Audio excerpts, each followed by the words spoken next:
the NU Coliseum in Lincoln, Nebraska, where it's #1 Penn State and #4 Nebraska. That brings us to the starting lineups tonight. They're brought to you by Tachikara, and it's the Nittany Lions. You see Ariel Scott there. Those are the starters for Penn State as they come in trying to defend their unbeaten record in the Big Ten.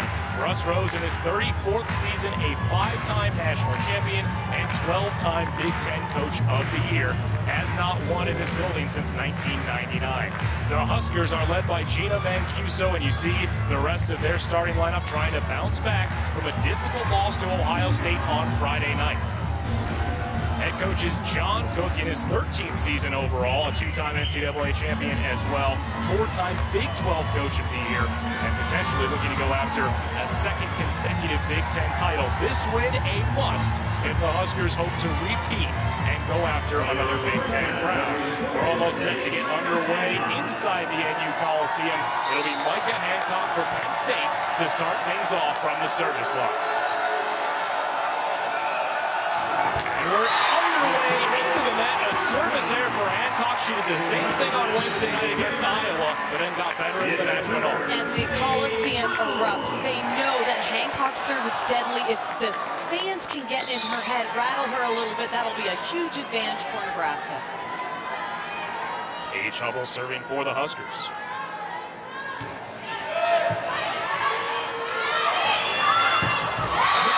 Puts it down for the first kill of the match. Nebraska went to McClendon on serve receive. She passed the first ball perfectly to target and then finishes it off with a huge kill. Nebraska's block had a seam in it. She finds it and rips it. Overpass off the serve from McClendon. The Huskers able to keep it alive. Gina Mancuso goes off the block. Mancuso's so crafty with her shots. She's going to have a huge block in front of her. She's got Ace Scott across the net who stands at 6'4". Mancuso is only about 6 foot. She's got to hit shots around that block. Penn State leads the Big Ten in blocks per set. The Huskers are second. Hancock will look to Ariel Scott going off Gina Mancuso. Too much from Mancuso. No touch to the point to Penn State. Time Mancuso was facing cross court, tried to hit over her left shoulder. Little top spin shot she was trying to have dropped right there on the end line, went a little long. Mancuso finds the back line, getting it done on the right side of the net this time. And that shows how much confidence Lauren Cook, the setter for Nebraska, has with Mancuso. She will go to her time and time again because Mancuso will deliver kills for her team. Mancuso, first-team All-American a season ago.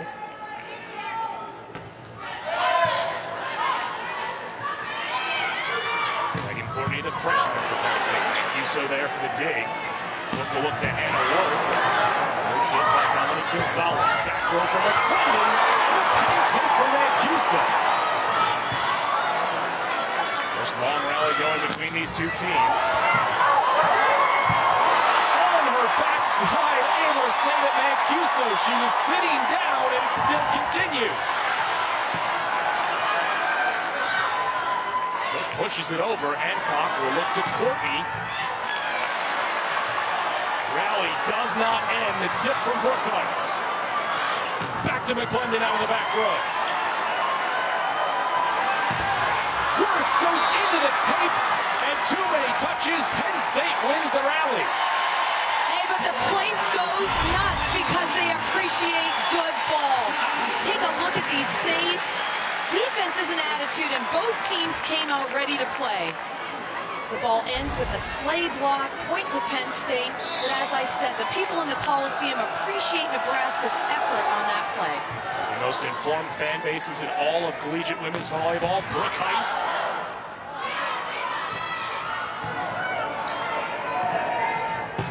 And Mancuso, Gonzalez with another good arm. The stuff for the Huskers. Brookhuis 6'5" right side block for Nebraska, seals the net perfectly. Brookhuis has to have a huge game tonight. Penn State's left side, they are as good as any left sides in the conference.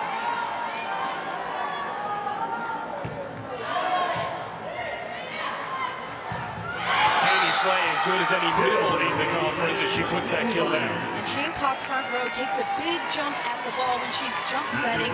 You're going to see Hancock swing at the second contact. That's why jump setting for her is so crucial.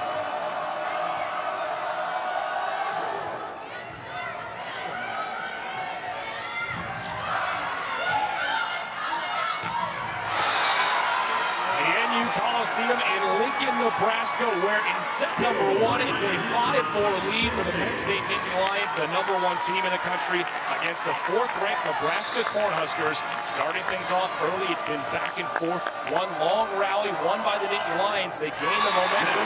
Husker fans show their appreciation for both teams. But right now, points being traded, a service error by Penn State. It's 5-5. Yeah, both teams just taking whacks at each other, slugs. It's like a boxing match out here, big swings and bigger blocks.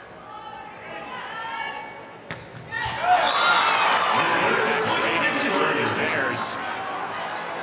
Penn State back to a 6-5 lead. We will send you back to soccer in Madison with Dean in just a moment, as we will come back to the Coliseum at the conclusion of soccer. Over to Dean Lincoln.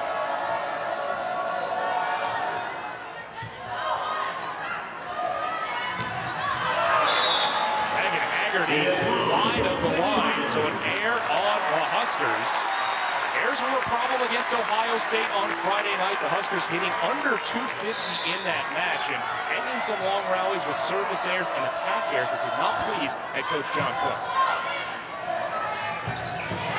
Behind the center and that's what I like about Lauren Cook. You've got to keep your middles going. Haggerty got an error the first time in the previous rally. She goes to her immediately. Haggerty has got to play big. So does Tramer in the middle for Nebraska to keep Penn State's block home. The ace worth.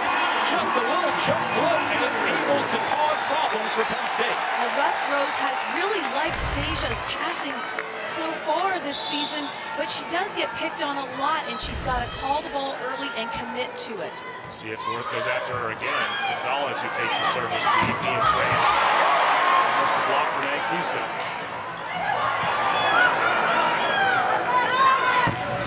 And stuck by Grant.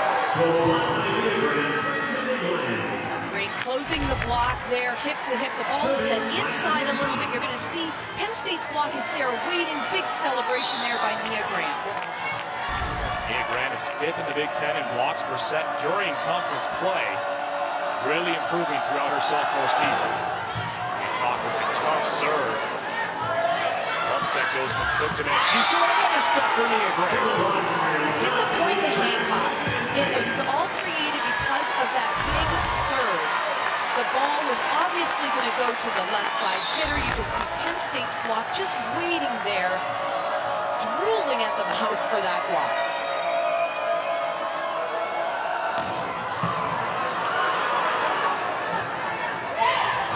Tipped down for Haggerty, and a key side out for the Huskers to take away the serve from Hancock.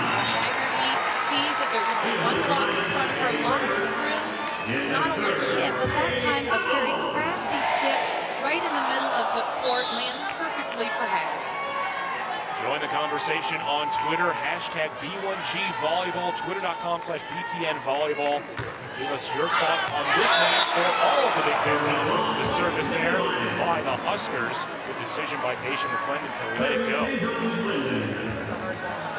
Talk often about how the serve-receive game doesn't always come up in the box score, Audrey, and sometimes you'll see players who serve very well, they don't tally a lot of aces. An ace, though, for Deja McClendon.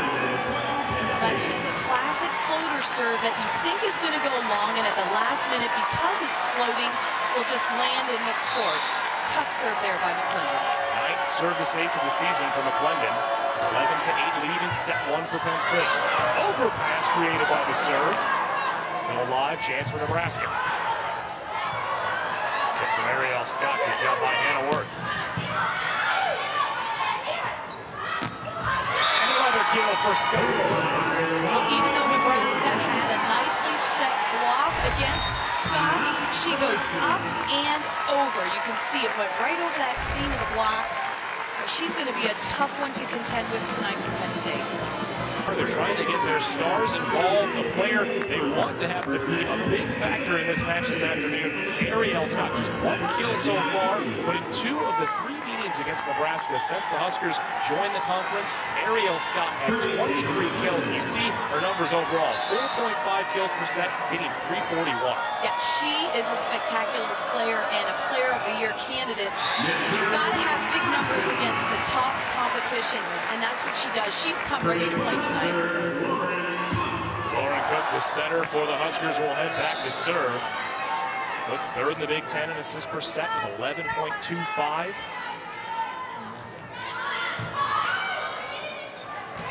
Mia Grant from Vancouver. Well, it's always a good sign for Penn State when they're able to set middle. A great pass by Gonzalez sets this up perfectly. The block is there, but again, a little bit too far apart from each other. Grant is able to get the seam of that block. Saw the pass from Gonzalez. Russ Rose has said that if every team served to get Gonzalez, that's going to be a great team because she passes so well. But Nebraska able to answer that.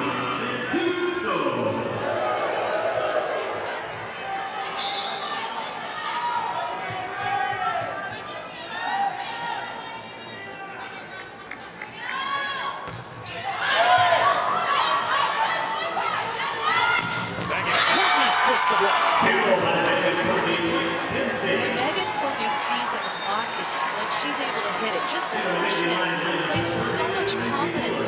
Russ Rose talks about her volleyball IQ, and that's part of that vision that she has. Unlike most freshmen who just go up and take whacks at the ball, she's very skilled and will put the ball where the block gives her room to.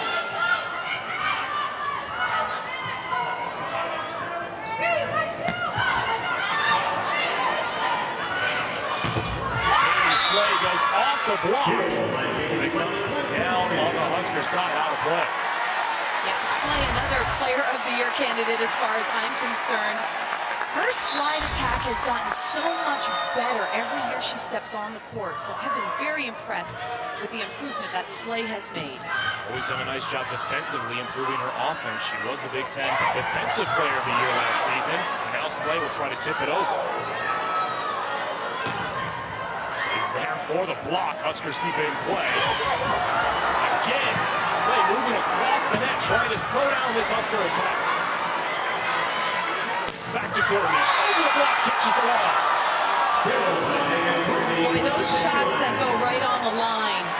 Not only are you getting up as an outside hitter, but you've got a lot of topspin on the ball. Take a look at Megan Courtney again. Boom, that ball lands right in, and you can see the look on Mancuso's face. She saw that it was in. Lacey Fuller serving a nice run for Penn State. They're up 16-10 in the first set. Worth going into the block of Hancock. And Worth says, my fault, my fault. That's a broken play. And I know that John Cook wants his team to extend the rallies. Don't feel like you have to put the ball away. She's getting subbed out. Kelsey Fiend heading in, and you said it. Don't end those rallies on airs. On Friday night against Ohio State, at the end of sets and on long rallies, they ended with some mistakes by the Huskers, and John Cook said that just fuels the fire of their opponents, especially in the Coliseum. Back to Courtney once more. Extra there off the block. Fiend with the attack. Off the touch of Morgan Courtney. Megan Courtney again for Penn State. Well, Penn State can do no wrong right now. They are controlling everything that Nebraska sends their way, looking so strong. Again, look at a nice jump set by Hancock and a good high hit from Courtney. Megan Courtney with 3 kills so far in this match, and a couple of really star freshmen on both of these teams. Both teams have not had too much turnover from last year, except for the one spot where Megan Courtney has come in for Penn State and Megan Haggerty for the Huskers. Both of them have shown why they're 2 of the best freshmen in all of them. That's right. Megan Courtney was the #4 recruit in the nation, and Russ Rose really likes her. And what a testament to her ability to be able to walk into this program and start as a freshman. Haggerty, a sports performance player last year in club, and everybody was just boasting how good she is, and she has come in and has not disappointed these Nebraska fans whatsoever. Megan Haggerty with a couple of kills in this first set. She's got 2. Haggerty, you say the Sports Performance Club from the state of Illinois. Both teams go into the state of Illinois and bring some recruits to their programs. Obviously, Hannah Worth out of Illinois as well. And there's a long history for Penn State of finding those club teams because Russ Rose had a connection to the Chicago area. Well, absolutely, and you know, kids all over the country want to come to these 2 programs. These programs are awesome, and I know that Nebraska has a nice feeder system here in state, but there's not one kid in a different state that wouldn't chomp at the bit to be at either one of these programs. 2 of the iconic programs of women's college volleyball in this venue, the NU Coliseum. There is no better atmosphere than the Coliseum for a volleyball match.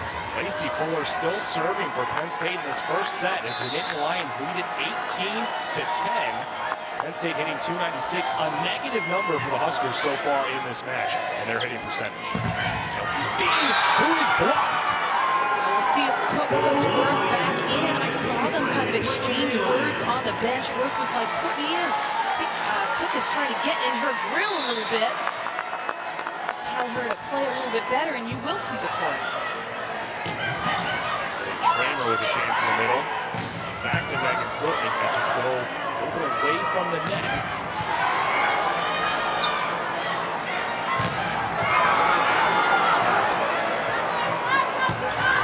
Being down the line, too much. The freshman out of California.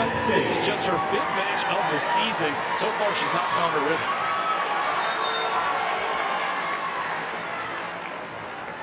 In the master lineup is Alexa Strange.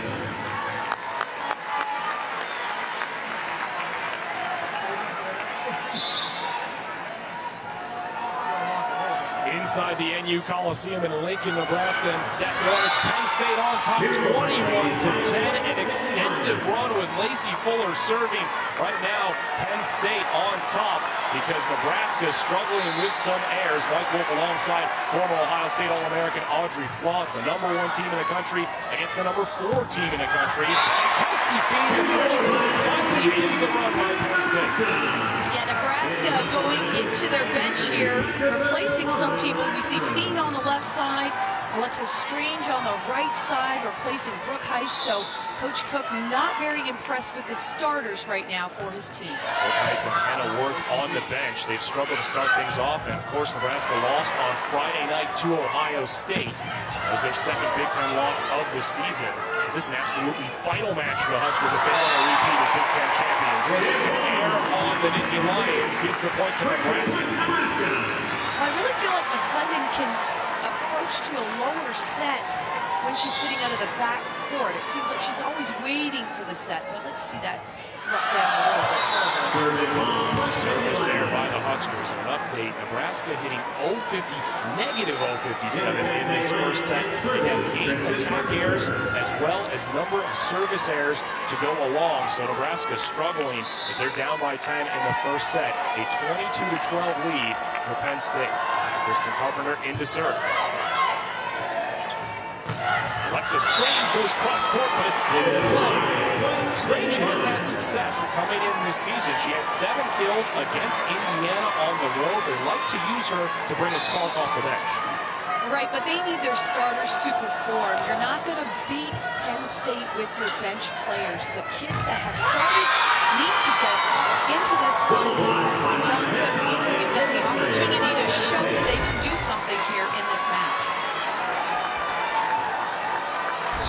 It is set point for Penn State.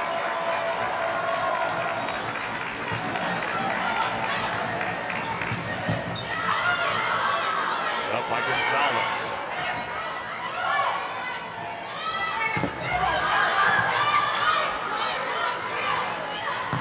The trend in between the blockades the first set. And Nittany Lions stunning the Huskers with a 25-12 win in set number 1. I'm watching the bench. The kids are ready to go for Nebraska. Penn State taking advantage of the mistakes by the Huskers. They lead it after the first set. 175th consecutive sellout of the NU Coliseum, and after set 1, it's Penn State on top 1-0 as the Nittany Lions have taken the lead, and their head coach in Russ Rose. Has to be pleased with what he has seen. Russ Rose in his 34th season, John Cook on the left in his 13th season with Nebraska. Both have won national titles, 5 for Russ Rose, 2 for John Cook. And right now, John Cook probably didn't have any kind words for his team in that huddle as they're hitting for a negative 100%. Yeah, you can see the disappointment in his face. And again, he took out 2 of his starters, put in some people from the bench, and that's just not going to cut it. Worth is back in right now. Brookheiss is also back in, so he needs his star players to play like stars this afternoon.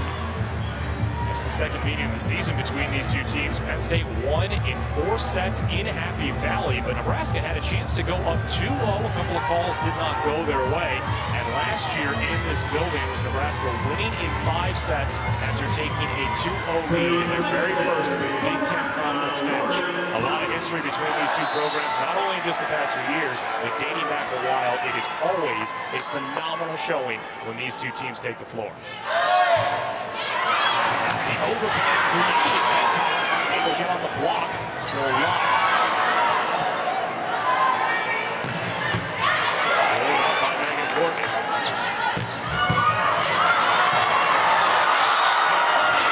So the first one in the second set goes to Penn State. And that was a solid dig there by Lauren Cook on the line. Take a look at this dig, extending out, rolling perfectly, and then hesitation. Saw Ellie Tramer and Gina Mancuso. They both kind of were trying to decide who's going to go for that ball. Yeah, you got to call it and then call it again. When 2 people are going for it, call it a couple times and then commit to it. Hancock serving. Again, disrupting serve receive with that. The ball does touch the floor inside of Morgan Brookheiss. That's a big swing by Brookheiss. Out of system play, Cook was running all over the court to get the set, and Brookheiss, because she's a lefty, was able to swing through that ball. Nice top spin, made it land for her. Join the conversation on Twitter, twitter.com/BTN Volleyball. Use the hashtag in the upper right-hand corner of your screen, hashtag B1G Volleyball. We're talking about this match. Mancuso with the effort, but the kill will go down for Ariel Scott. You gotta appreciate that solid effort by Mancuso. Right now, all the balls on serve receive are going to McClendon for Penn State, so it's a definite game plan. Nebraska's trying to wear her down.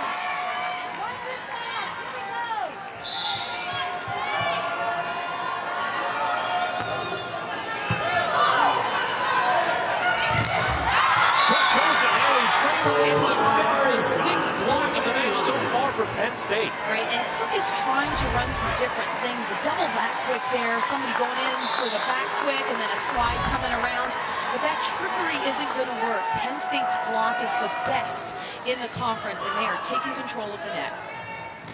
It's a 6-1 advantage right now for the Penn State block. Mixing it up was Hannah Worth. Good decision on the tip.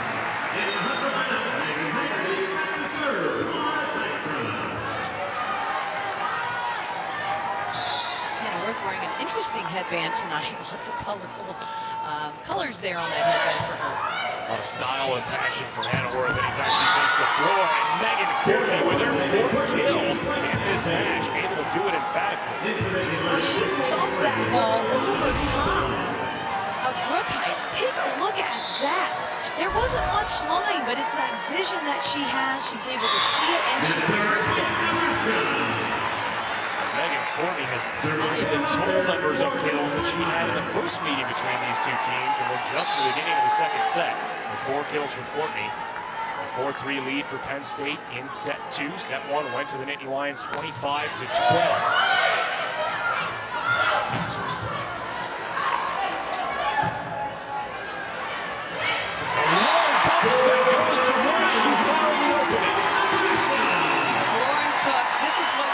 To Nebraska's team, she takes a bad ball and makes a perfect set. Take a look where that came from. Clear across the court. And nice shot by Worth. Top spin, drop spin. Overpass created. It's Lauren Cook with the kill. Well, if you're going to get back into the match for Nebraska, you're going to do it from the service line. And right now, they're going for it. They're aggressively serving. And again, it's between Courtney and McClendon. They really need to clamp down, focus on serve receive.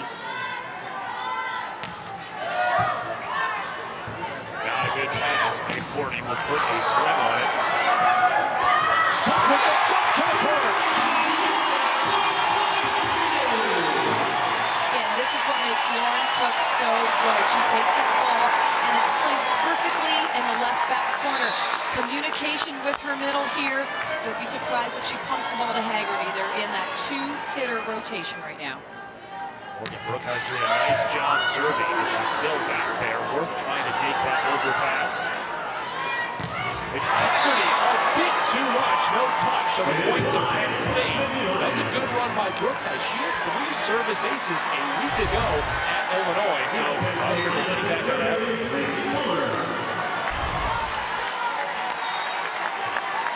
See Fuller back into the match for Penn State.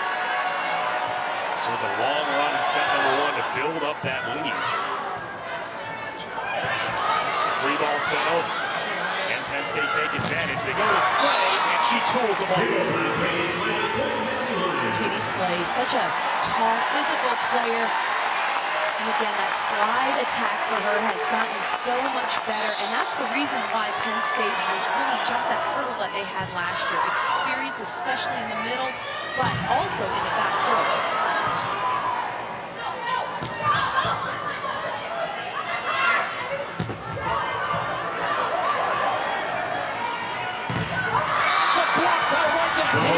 As she goes up on Anna Worth has really struggled here, and she is frustrated. Take a look at how the block is set because of the ball control on Nebraska's side of the net. There is no other option. They went to Worth, and she hit it right in the belly of the block. And they go back to Anna Worth, and she's fired up. Katie Slay for Penn State went with Haggerty, and she was trying to block the slide. And that opens things up on that left pin.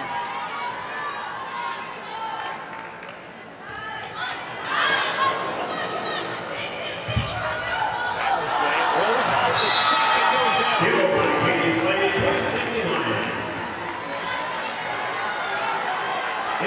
It's got 7 attempts now for Katie Slay. You see there how Nebraska's choosing to just go one-on-one with that slide. Doesn't seem to work for them right now. Slay's having a heyday with that attack.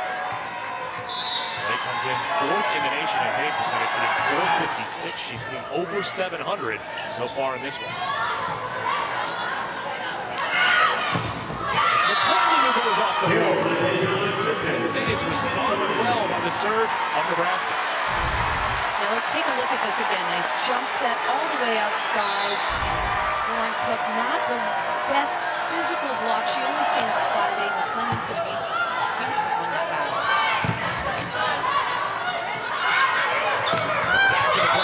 Once again, they take advantage. McClellan going off the arms of Megan Haggerty, but she saw she had the opening, as you said. 5 kills and 5 digs for Deja McClendon, as she has Penn State on top in the second set. A 10-7 lead for the #1 team in the country. Penn State leads it in the second set, 10-7 over Nebraska. They won set #1, 25-12. The Nittany Lions, the #1 team in the nation, leading this match by both alongside Audrey Flaw. And Audrey, we've seen Penn State out-duel Nebraska in every category so far in this one, out-hitting and out-blocking. Right now, Penn State's hitting 36%. Nebraska, negative .018. That's unheard of for Lauren Cook's offense to be that low. And blocks, 7 total team blocks for Penn State, only 1 for Nebraska. Teams will have 7 total in an entire match. Morgan Hancock with the swing and streaking across the net. That was Anna Worth. She got hit by the ball. Hancock, such a powerful left-handed attack. What an improvement she has made. She walked into this program as a player that could have the option to swing, and you saw why right there. A very powerful attack. Megan Haggerty able to put it down for the Huskers. You talk about that 80% hitting for a negative number. If you think about what Nebraska has done this season, coming into this week, they were 3rd in the nation in hitting percentage. Well, and I think that is because Penn State's block is so physical, and you try to do things that maybe you haven't done all season, hit shots, different angles, and it's really causing Nebraska to look unsettled this afternoon. This week on BTN.com, don't miss any exciting action as you check out our upcoming volleyball set schedule. Go to video.btn.com for more information. Huskers and Michigan travel. That's going to be a tough one for Nebraska as they play on the road after this match next week. A lot of good coverage. Caraway in the match for Penn State. Again, it's half with the swing. And Cuso does a nice job of beating her at the net. Nia Grant puts it away. Nice defensive play by Lacey Fuller, digging a huge shot. Take a look at the offense here. So smooth, in rhythm. Penn State's really feeling it this afternoon.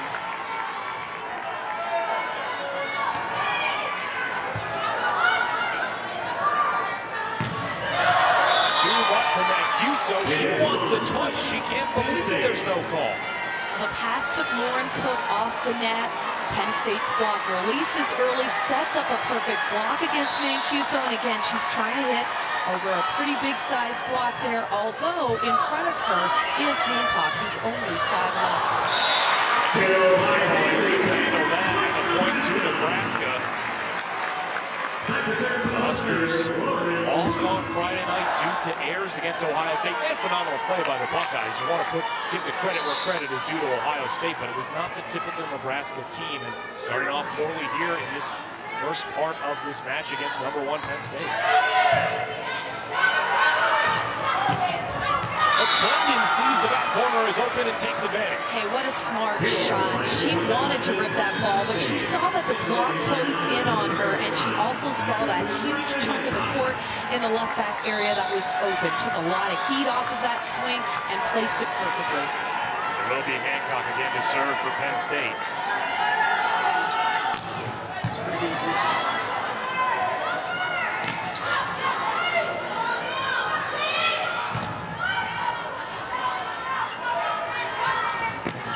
So well off the net. Gonzalez, who sets it to Scott.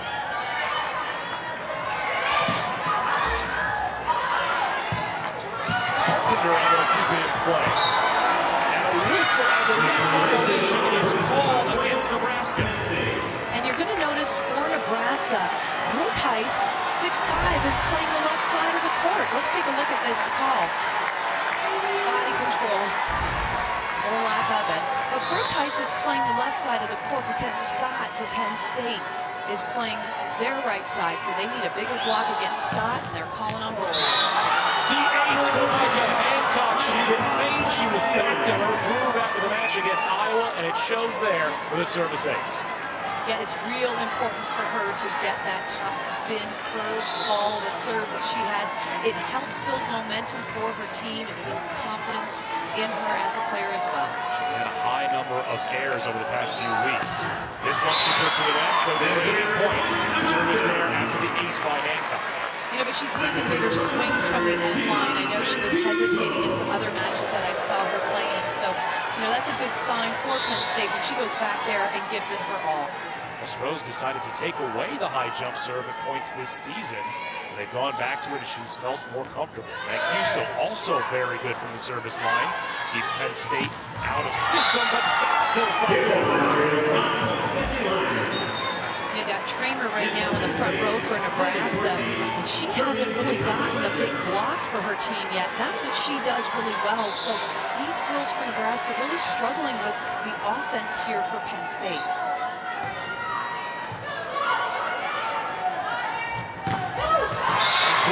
And you can see Scott for Penn State playing on the left side. They're going big girl after big girl. Take a look.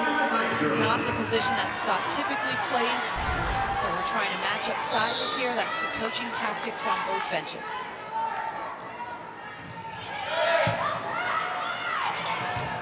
See Scott going off the head of Lauren Cook. It's still in play though. There's whatever you can to keep the ball alive. And Henry on the overpass. And check Cook out. She got nailed on that one. That was a hard hit. Wow. Her face is red. You got to smile when that happens. You don't want to let them know it hurts. It's a short serve. Outside the antenna, Micah Hancock was trying to keep it in. It didn't go under the net as long as it stays with inside the antenna. It did not. Well, it seems like Nebraska's rallying around Cook, trying to help her shake that one off. Maybe shake out a few cobwebs. That's right. Ariel Scott with the set in the middle for Nittany. We saw this in the last meeting between these two teams. They were moving Ariel Scott all over the floor. And why not? She's an exceptional athlete. She can do it from everywhere, and to be able to do that, boy, I tell you, she should have Player of the Year all over her forehead there, because I think she is outstanding in so many areas in the front court. Scott was listed as a goalie coming into the season. Coming into her career, she was listed as a middle, playing on the right side the past few years. You're going to see the net violation there as they're swinging their arms on that block. They touch the net, and of course, whistle blows whenever that happens. 19-14 lead for Penn State in set 2. Serve from Cornhuskers.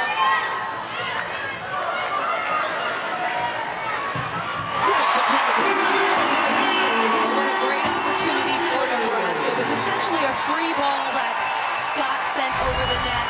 They ball handled it well, and take a look at the big seam in the block there. Worth coming to life. A nice swing on the outside for her team. And the Husker and their fans coming to life here in the second set. Nebraska down by 4. See her celebrating the victory from last night over Michigan. A couple of catches, a touchdown of 51 yards, and Kenny Bell and the Huskers have to be happy about their standing in the Legends division after that win. Last meeting between these two teams, Penn State, Nebraska, in Happy Valley back on September 19th. Penn State was able to jump out and get the 4-set victory as they out-hit Nebraska 315 to 209. Well, that match would have very easily been 2-0 Nebraska. There were a couple of controversial calls at the end of set 2 that kept Nebraska from going up 2-0. So Nebraska knows they were very close to being unbeaten in the Big Ten coming into this weekend. Out of the timeout, Penn State goes to Megan Courtney. And O'Rourke tries to put one down. Huskers go back to it. They tip this time. Whistle on a net violation against Penn State. When you talk about controversial calls, Katie Slay is having a conversation with the down official. She doesn't think she touched the net. She was in perfect position. Looked like her shirt touched the net. These girls working so hard. Lots of wetness on the floor when they dive. Their shirts are all wet. Wipe that up so it's safe to play.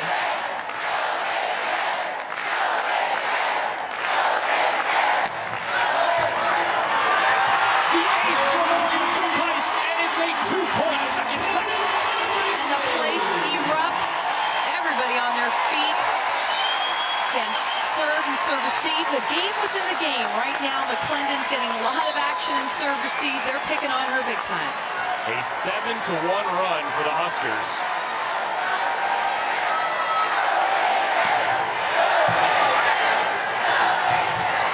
And Katie Slay, they thought there was a touch call. No, the point goes to Nebraska. Talk about fight. Both teams here fighting for this second set. Nebraska, great job coming back, and they're doing it with their intensity from the service line.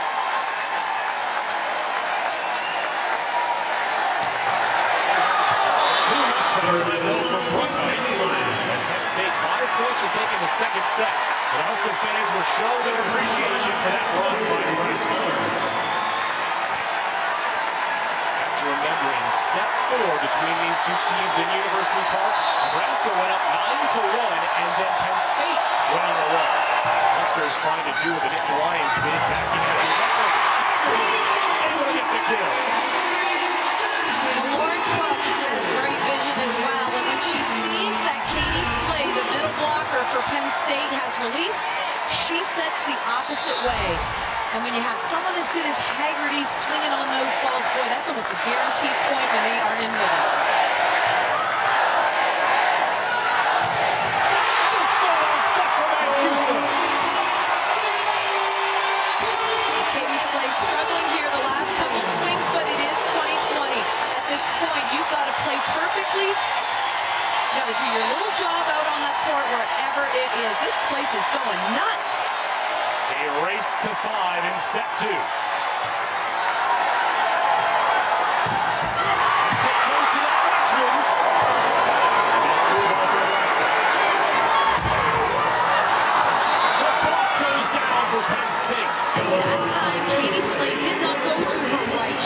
guessed the right way. She went to her left.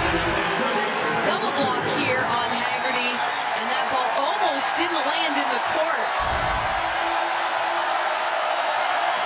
The former center for the Nittany Lions, Kristen Carpenter, in to serve.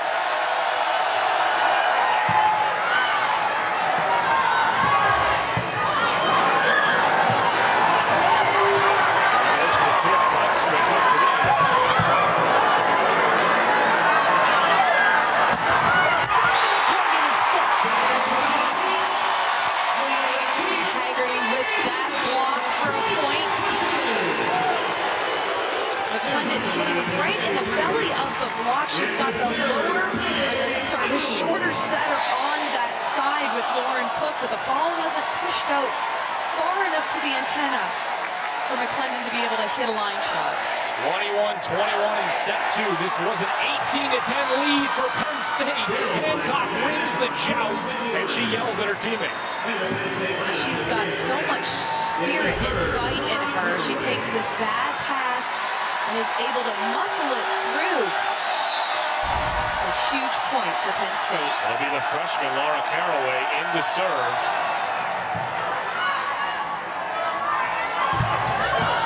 Goes off the tape.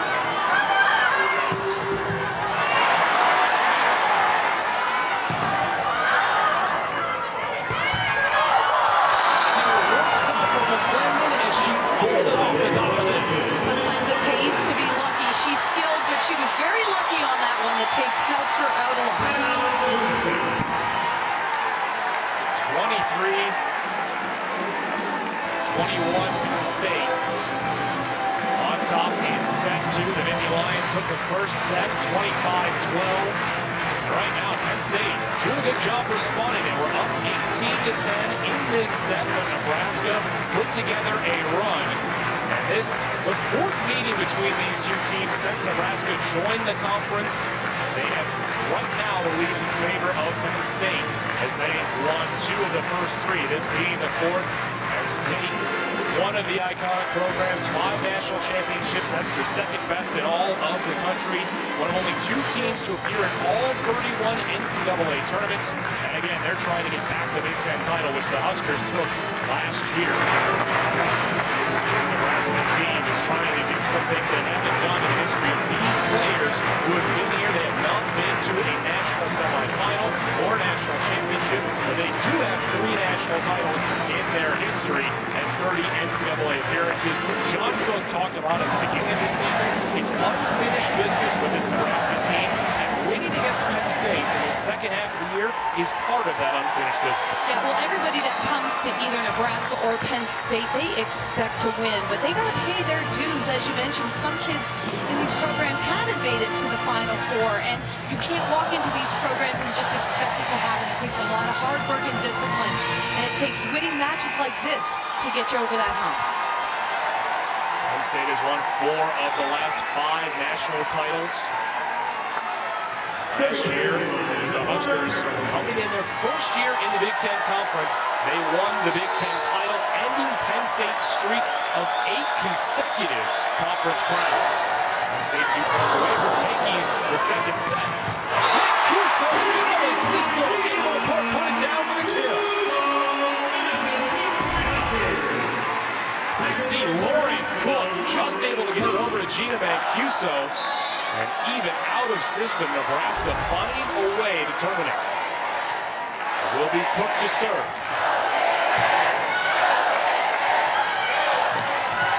McClendon goes off work, and it's set point for Penn State.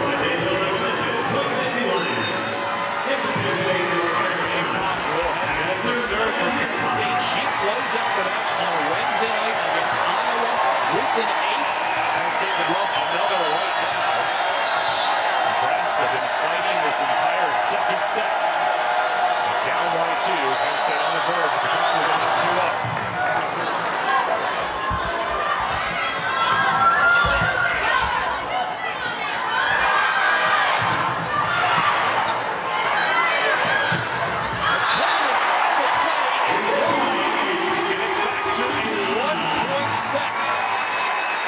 She was trying to rip that cross-court shot, had lots of room, but just sent it long.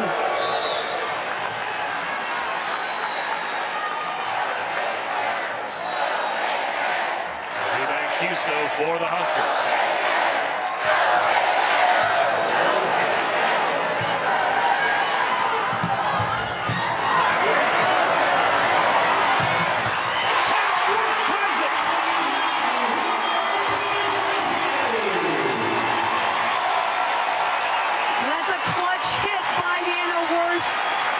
See how Penn State responds. You got to win by 2. We go to extra points, just like the second set the first time these two teams met.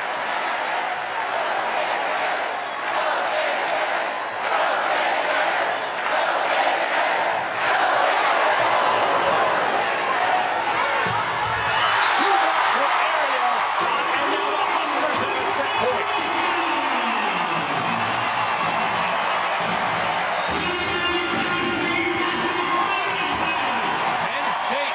This set by 8, but Nebraska has come all the way back and can win it on their next point. These two teams continuing to show off some high-quality volleyball. It was Penn State really dominant in set 1, looked to be on their way to a 2-0 lead, but a lot of credit to the Huskers as they were able to bounce back and take this 25-24 lead. Coming up on Wednesday on BTN, it's more Big Ten women's volleyball. Purdue travels to Hall and Champaign. That's Wednesday at 8 Eastern, 7 Central on BTN, presented by Pure Silk. This Nebraska team came from a negative number going up the first set. Struggled to start things off, but they found the rhythm that they did not have against Ohio State on Friday night. It's been dropping their first match since losing to Penn State on September 19th when they fell to Ohio State on Friday. Now the Huskers trying to bounce back after that loss. A lot of different stars and celebrities and well-known figures in the crowd in the Union Coliseum. There is nothing quite like volleyball in the state of Nebraska. And the governor of the state of Nebraska, Dave Heineman, enjoying what he's seen in the second set. He wants Nebraska to close it out here. You have to win by 2, so Nebraska will serve to even up this match at 1 set apiece. It'll be Gina Mancuso. The top-ranked Nittany Lions trying to receive this ball well and tie it back up.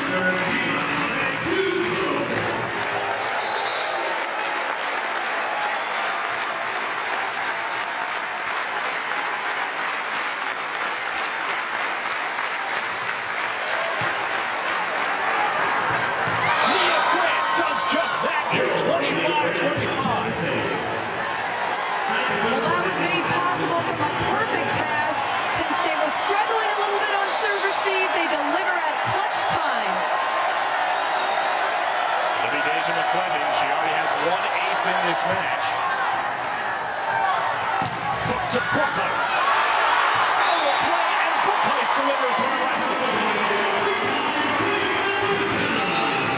Nebraska in the driver's seat right now in this second set. How exciting can this get? Laura Dykstra to serve for the Huskers. Another chance on set point. Once again, it's the grab for that violation before the attempt, and the point goes to Penn State. Back again, tied at 26. And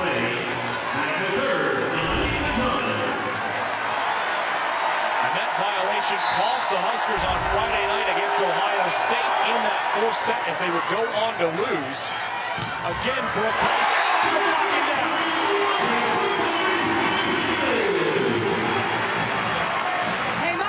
Get much better than this. We continue to play in this second set. No team wants to drop set 2. It'll be Brookheist to serve for Nebraska. Katie Slay again. We continue to trade points, Audrey.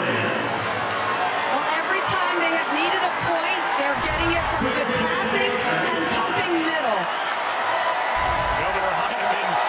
Wanted to see that be the final point of the set. It'll be Ariel Scott for Penn State, tied at 27. Out of system for the Huskers.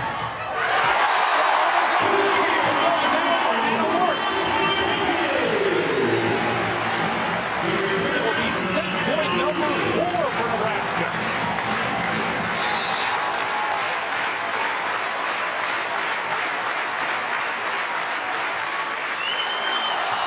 The air coming from Ward. A good decision by Deja McClendon to let it go. John Cook had talked about not giving up points on airs at any point in the match, but especially at the end of the set. So that ties it back up. And now we'll see if Penn State can get another set point. They have not had one in quite some time. It's been Nebraska really driving the second set. Hegarty goes over the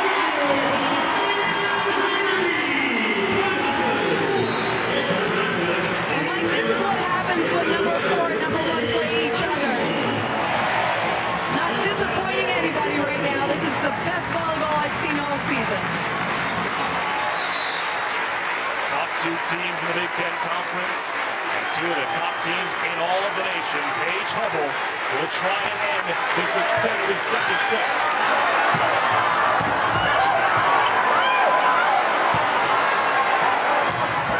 Goes to stop it in that row.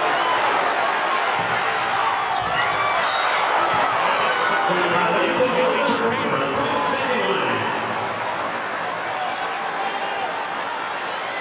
Audrey, we have seen that Penn State has been unable to get back to set point. Now they will have Katie Slay. They're going to keep her in and have her serve, and it's almost an ace for Slay. Hancock with the swing.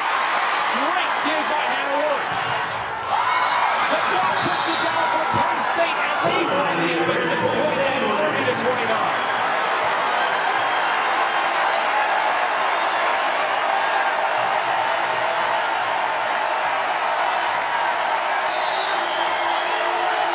No one wants to go to intermission.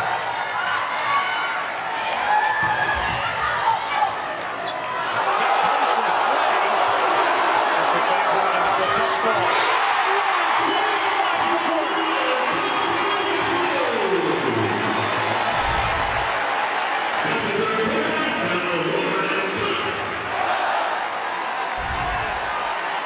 You can expect nothing less from these 2 volleyball icons.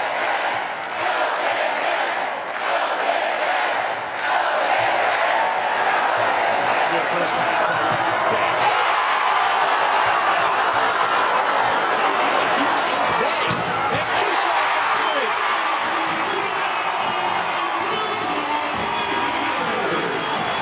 Mike, I've got a smile from ear to ear because courtside you can see just the intensity, the elevation of Mancuso. She has got fight in her tonight. What a swing.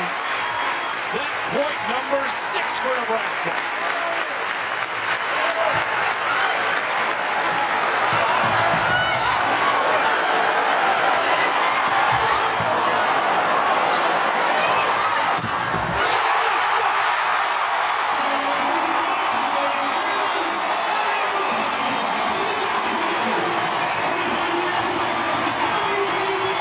The Huskers climb all the way back to win set 2. They were down by 8, but they win the second 32-30. The Nebraska faithful love it.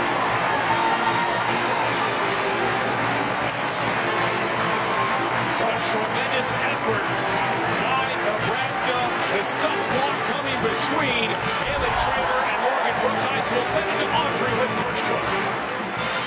Well, Coach, 2 completely different sets from your team. Talk to us about the match so far. Well, we couldn't play any worse after the first game, and Penn State was really good, but our kids are showing some fight. That was a heck of a game to win there, so we're back in it. So what's your message to the team in the locker room, Coach? I think the biggest thing is first contact. We got to ball handle a little bit better. We can't be out of system against these guys. They're too big.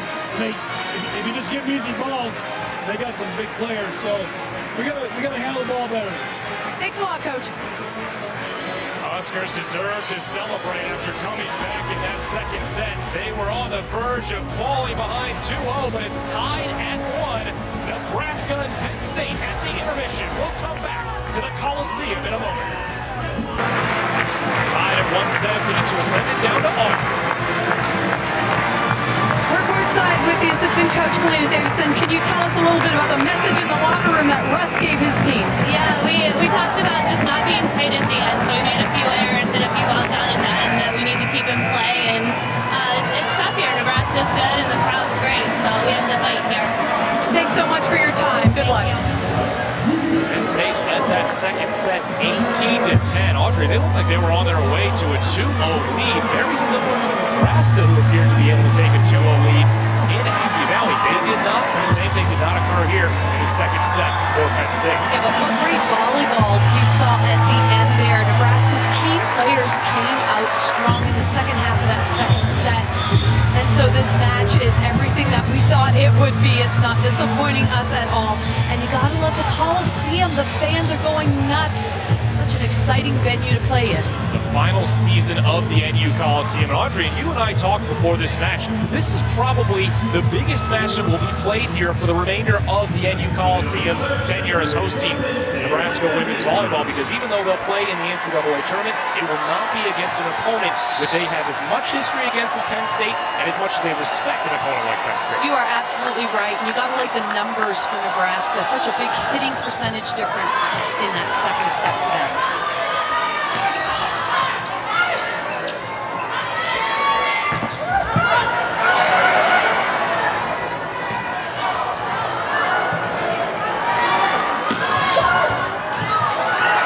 To start the third set. Teams trying to see what's going to happen coming out of that long second set. Lauren Cook holding the block. Penn State's block getting tied up there in the middle. She pushes the ball outside with such accuracy. There's all kinds of court there for the left side hitter, Mancuso, to swing hard at.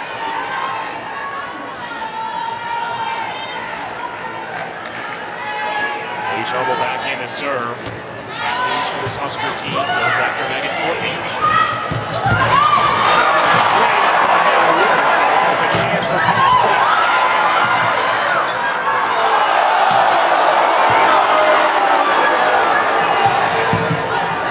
Kramer, Hancock able to keep it alive the whole set. Goes from Gonzalez with a violation call against Nebraska. Yeah, that was Mancuso reaching hard to get that tip while she was in midair, just touched the net. Again, aggressive errors are okay. Here you see the hang time, and then she just touches the tip of the net.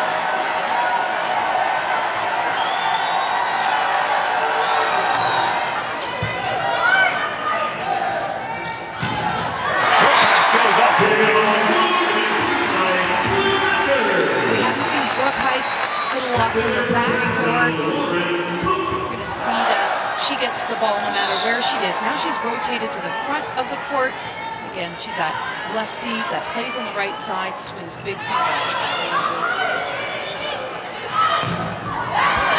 Megan Courtney able to answer that for Penn State. BTN goes where you want, when you want it. BTN to go, presented by Auto Owners Insurance. Watch live volleyball and BTN original programming on your computer, tablet, or smartphone.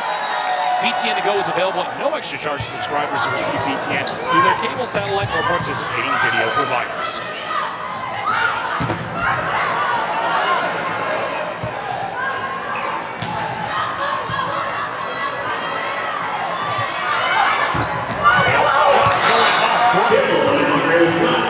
We're going to see the strategy transfer over here to the third set with Brooke Heiss playing on the left side, and that's because of that kid right there, number 1, Ace Scott for Penn State. She's got bigger size than Nebraska's typical left side hitters, and so Coach Cook has moved Brooke Heiss to that position.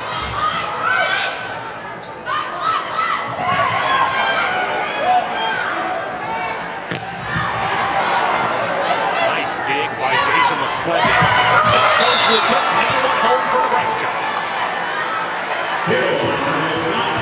Take a look at this tip. She can see that the backcourt defense is way back, waiting for one of her bombs to come across the net, and she changes it up with a nice tip. And what I like about it is she tips on a good set. Some kids, younger kids I see, they tip on bad sets. You want to tip on the good sets. Disguise that arm and just open up your hand at the very last second. pass to Katie Slay. Penn State will get another opportunity. They go back to Scott. She goes off the ball. 9 kills now for Ariel Scott. And she is a key factor offensively for her. We're seeing her swing a lot in broken plays here. Just a high set that gets pumped her way to that right pin. That's a sign of a good team. What do you do on plays that are not scripted perfectly? Great dig by libero for Penn State, Dominique Gonzalez. And Cuso goes off Slay. McClendon dives and keeps it alive. Huskers able to keep it going. Worth with another good up. Free ball coming for Penn State. Coming down the line, wide. Awesome defensive gets on Nebraska's side of the net. But the ball was down a couple times. Here you're going to see a line shot attempt by Megan Courtney. She was actually either going for the line shot or off the blocker's hands, missed both.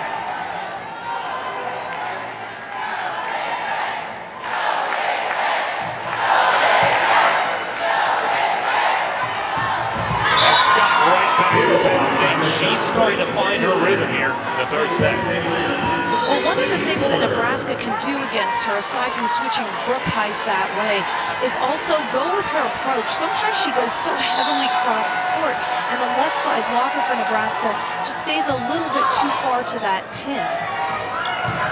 Nice on the right side. Lacey Fuller with the dig. She doesn't get it over the net. She is upset with herself. Yeah, you want to just put that ball in play, block, and dig for a point. You never want to have unforced errors over your side of the net, especially when all she wanted to do is just put a top spin ball over the net. Easy point for Nebraska. Sophomore libero for the Huskers. Dykstra serving. Great get by Dykstra. In transition is Worth. Courtney able to go off the block.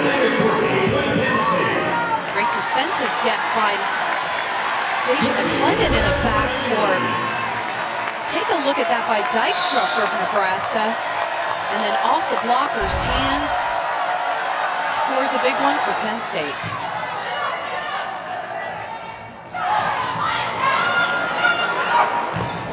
Three blockers for Katie Slay.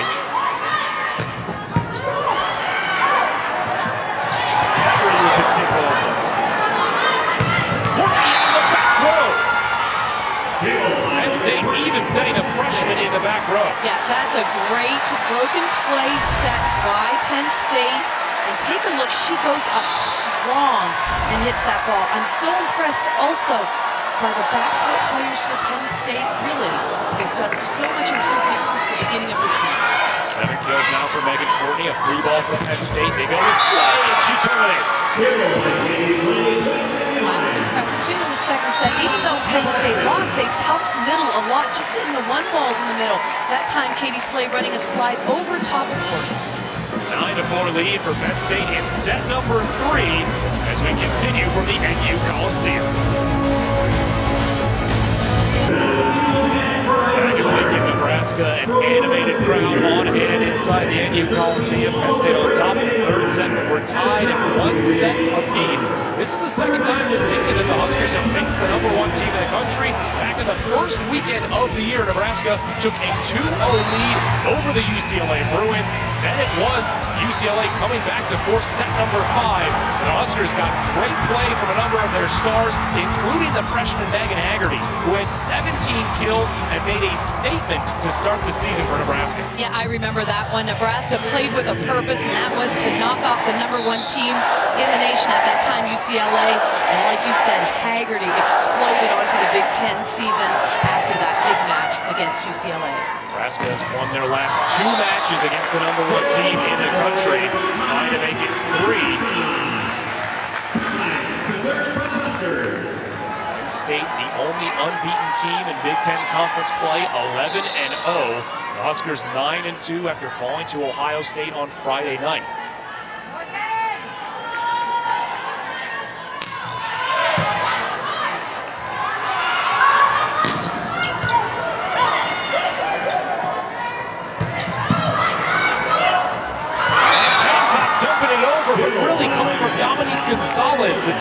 combining to get that point. Right, and sometimes people don't expect a setter to dump the ball when they're moving, as Hancock did there. She was well past the middle of the court.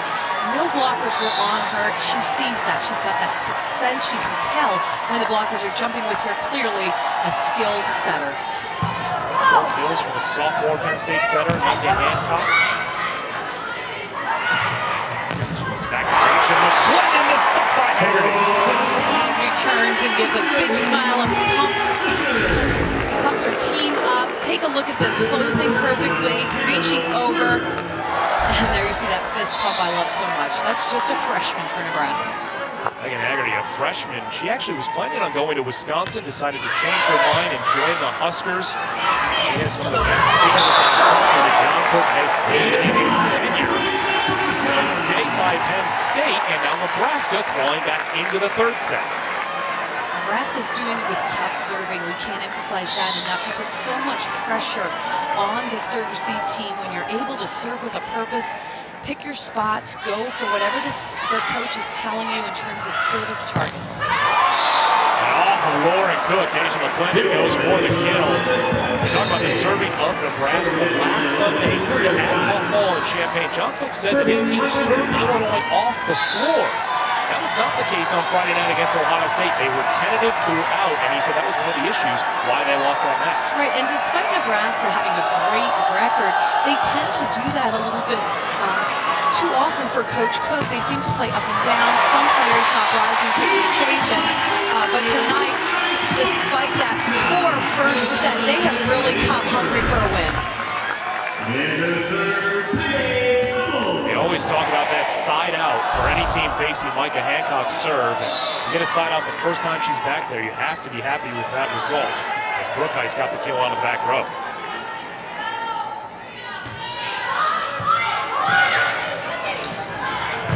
Scott on the left side this time. Hubble with the bump set to Mancuso.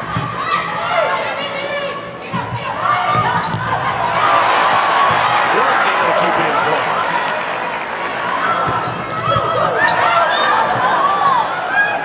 Nice with the set. She's used to that. She has it. Usually it works out for Nebraska. Nebraska got somewhat lucky on that one. Mancuso did not hit it high over top of the block. What a dig there. Look at Worth. Let's take a look at the kill here. That ball just trickled off of Penn State's block on their side of the court. Mentioned to Morgan Brookheist, when they will take Lauren Cook out of the lineup, Brookheist will set. Set in high school. Usually do that for a bigger block. This time the kill off the touch for Penn State. You know, some teams will also channel the ball to Cook in the back court so that Brookheist is playing the second ball and making the set. And that just takes one of the offensive weapons off of Nebraska's side, makes it easier for Penn State's side. We'll see if Penn State does that this afternoon.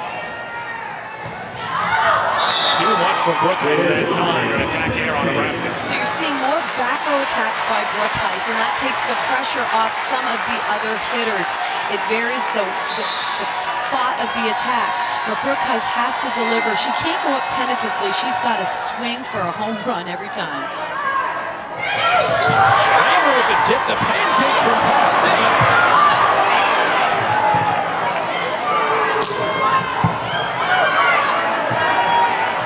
Schramer looking like a solo stuff for Megan Kirby.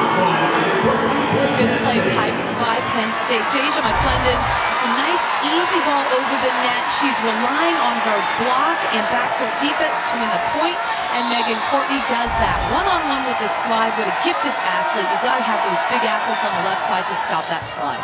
Megan Courtney was ranked as the 4th best recruit in the nation coming out of high school. Last freshman season, Ariel Scott gets another one. It's a 15-9 lead for Penn State. This sort of looks like the second set, but Nebraska had enough mojo to come back into it and make it a great second set, and taking that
much better.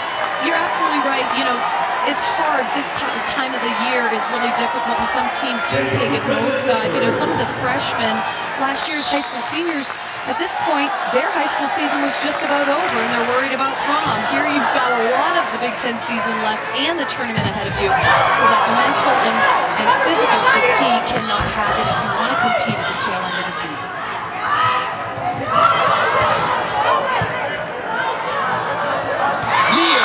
Takes advantage of that overpass. No one challenging Mia Grant at the net. Let's take a look at it again. She goes up strong. The ball is just hanging at the net there. Trainer needed to go up and at least challenge her on that one. Service error from McClendon. Errors from the service line have been a problem for Penn State throughout the season. They feel like they've gotten a little bit better as of late. They've given up a lot of points serving it. Yeah, and you know, Russ Rose works on that a lot in practice, and it's so disappointing as a coach when you focus on a skill and then you really don't get to see a lot of improvement. Mia Grant goes cross court.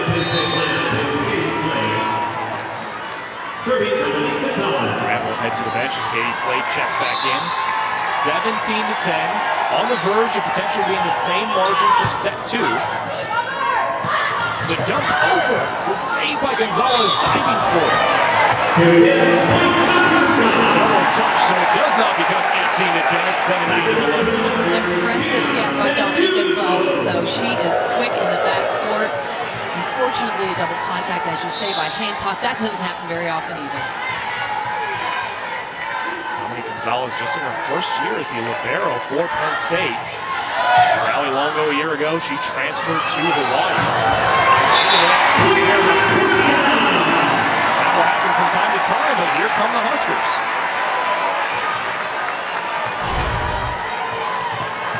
The set is coming from way back court. Put the ball high, so your left side hitter has some angles to hit at. Unfortunately, right now, the circle on Cuso is a tough one for Penn State to handle. Cuso, the top 10 service aces in the conference.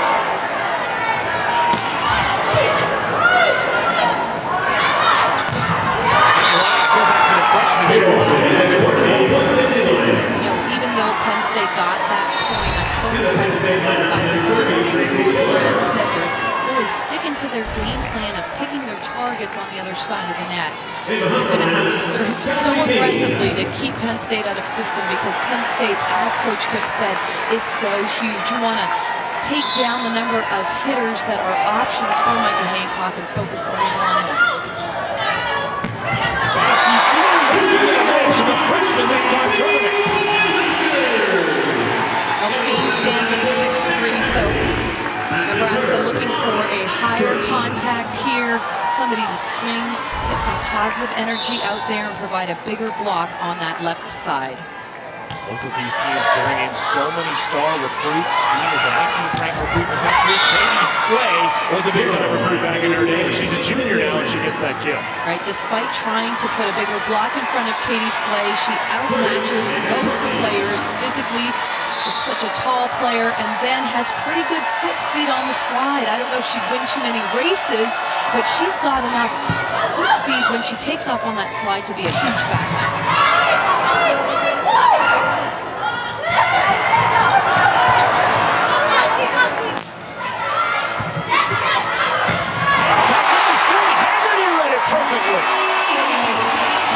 That's good discipline by the freshman Megan Haggerty for Nebraska. The fans go crazy. Take a look at this. Penn State sets it up. Haggerty sees it coming, and you can see Hancock is not very happy with that one.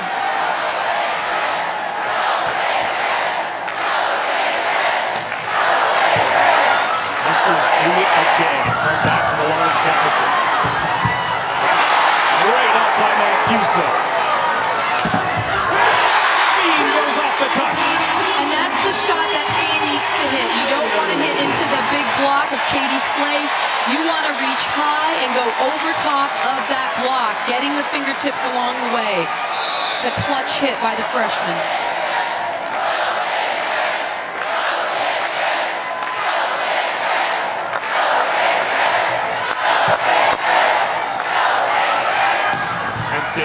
McClendon. Mancuso with another dig.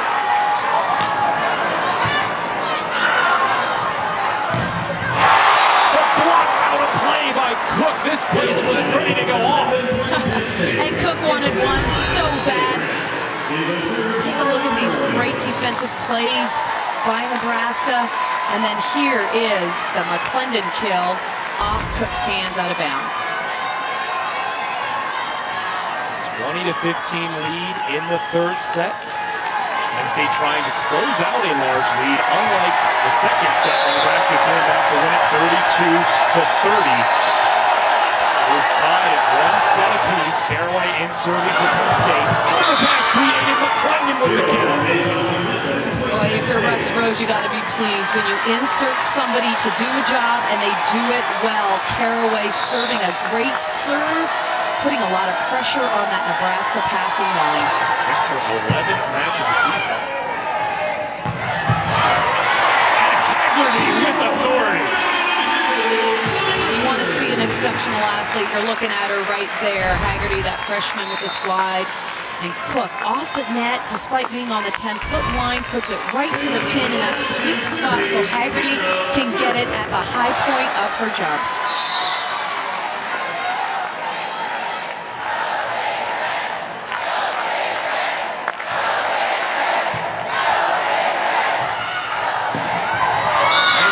Continues to go to Deja McClendon.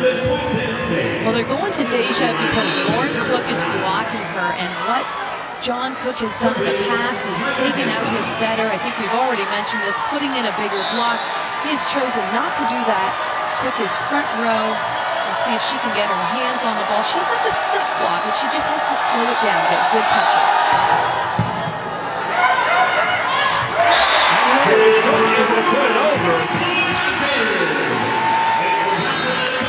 Seeing both setters be active offensively in this match. Well, she disguises it so well. That's what I like. She goes up with both hands. You think she's setting, and at the last minute, really draws that hand back to attack.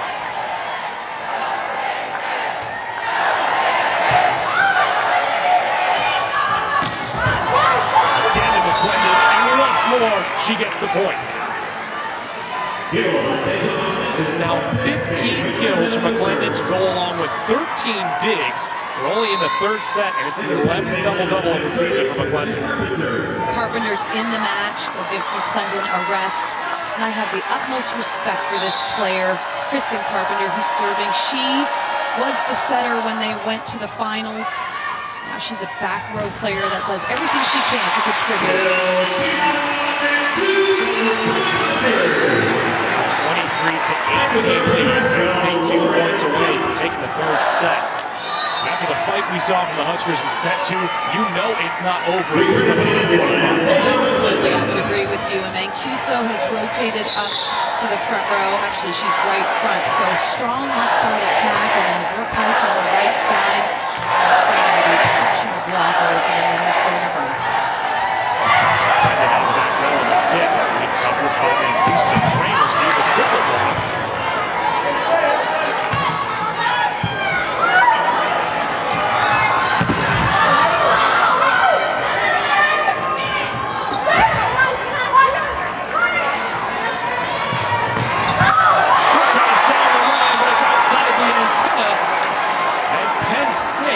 Set point in the third. And in that rally, you saw blockers getting good touches on the ball to slow it down.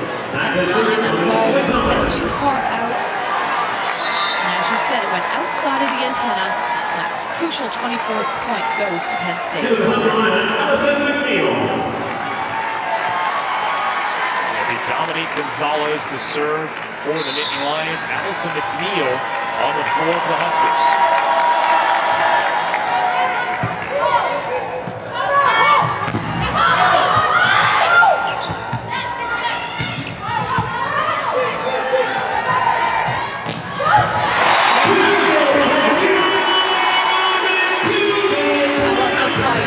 Right there, number 7, Gina Mancuso. It seems like any time her team needs her to deliver, she does. She has been exceptionally good on the end line in this match, serving to her target, which is Deja McClendon. We'll see what kind of serve she pops over the net to try and get her team back into this set.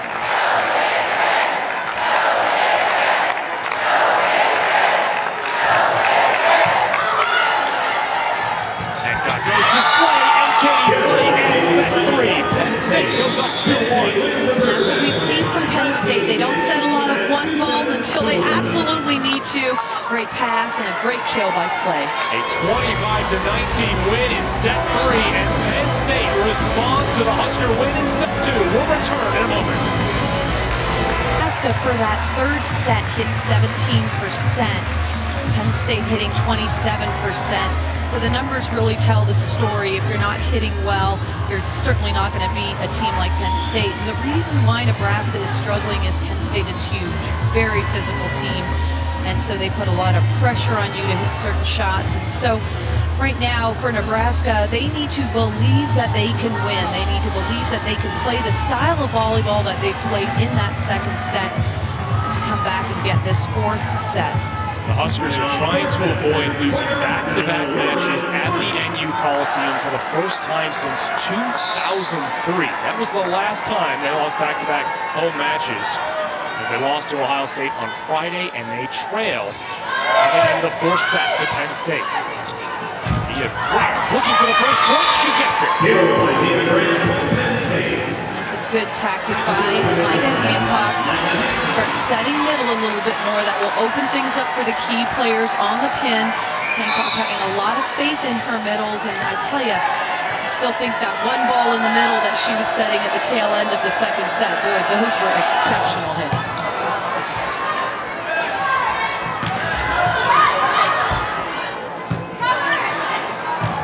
Scott goes off travel.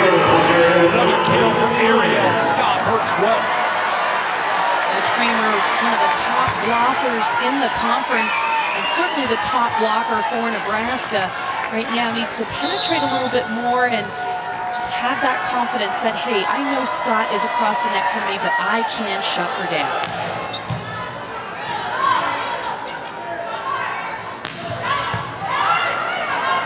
The overpass, Brookhouse puts it in. I took a look at Hancock. She looked at her back row and she said, come on now, you've got to have some ball control. She could not jump to block that ball because she's back court, so she had no attempt to play that ball as she was penetrating from her defensive position to the front court.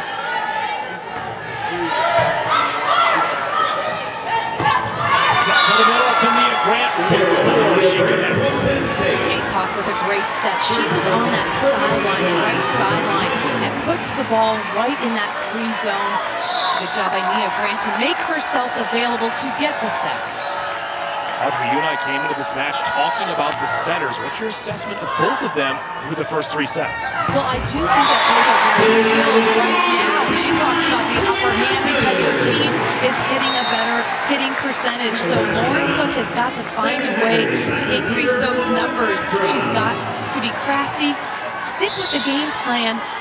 Definitely, she's got to get in her hitters' ears a little bit and tell them to swing big every time. Too much, a big swing from Ariel Scott. You can see, as we talked about before, the Huskers trying to pick on the freshman Megan Courtney.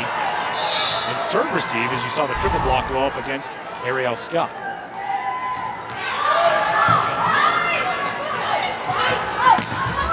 Courtney goes off Haggerty. That's why on the block, you've got to be formed early, and you always want to reach to the middle of the court. Haggerty read the play perfectly. She's in good position, but that ball ping-pongs off of her arms because she's not set and reaching over the net to the middle. Tough serve from Gonzalez. It's Scott, and she terminates. And Scott, just a quiet leader out there. She doesn't get too emotional. She's just steady Eddie out there. Look at her eyeballing the attackers on the other side of the net. Scott 23 kills in the first meeting between these two teams. Haggerty takes the ball, gets a lot of muscle behind it, and just throws it down. There was a time back when I played that would be called a throw, and it wasn't legal, but now it is, and so she does a good job of just pumping that ball to the floor.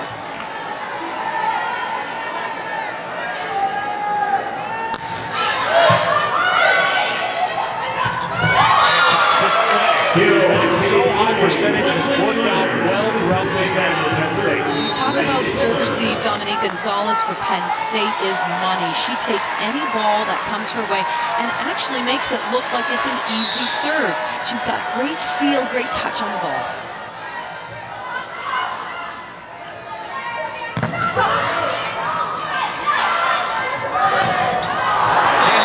Too much this time. And you can't ask for more from your setter. Hancock went up big, fooled Nebraska's block. Slay had absolutely no one in front of her and woofed it out of bounds. The exception of that last play, we've seen a much better connection this year between Katie Slay and Micah Hancock than a season ago when Hancock was a freshman. As Hancock goes back to Slay. And Cuso, who's roofed by Katie Slay. And lights out there.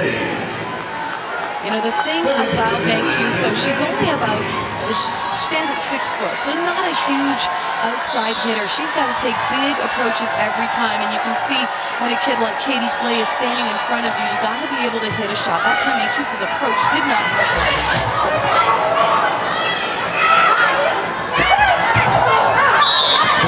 Can't keep it inside that antenna, so Penn State opening up an 8-5 lead in the first set. It's not a bad choice here, Brian McClendon, to put a little tip over Morgan Brookhuis. She struggles to get her feet to the ball and control that dig.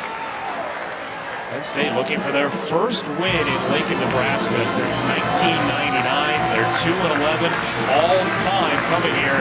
Russ Rose has been the head coach. He was, back in his day, able to come to this place and has experience from Nebraska during his time as a graduate student.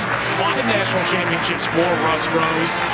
14-time Big Ten champion, and you know, he's more focused, he said, that when the players come together, it's more so about the effort and the players that he has in his coaching. He gives a lot of credit to his players on the floor.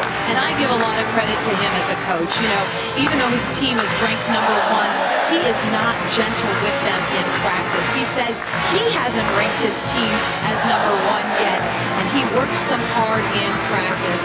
He is an exceptional coach, straightforward to the point, and I really enjoy talking to him, especially talking about the tactical side of the game.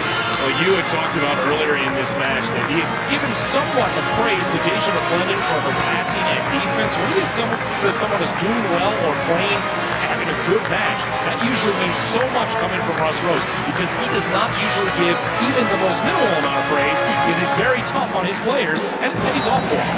Well, it does, and I think exactly as you said, as soon as he looks you in the eye and he says, good job, you can embrace that and know that it is sincere. He is not one to sugarcoat anything, and it tells from the reputation that he has from all the coaches and players that have played for him.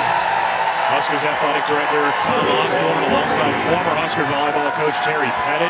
Tom Osborne will retire in January. Sean Eichhorst will take over for him, as Osborne, 25 years as the head coach of Nebraska football with 3 national titles. But he was one of the ones in Nebraska volleyball. You see him here often. Now that timeout, a kill by Gina Mancuso. It is going to be very different in these parts without Tom Osborne as the athletic director or involved in the program. He will stay on for 6 months to be able to advise Sean Eichhorst, but a big changing of the guard in Lincoln, Nebraska.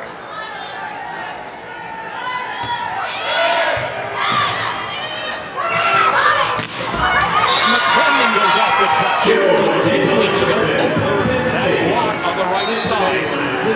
Sean Eichhorst was the athletic director at Miami, and in January, as we mentioned, he will take over for Tom Osborne. Started as a special assistant to the Chancellor Harvey Perlman on October 9th.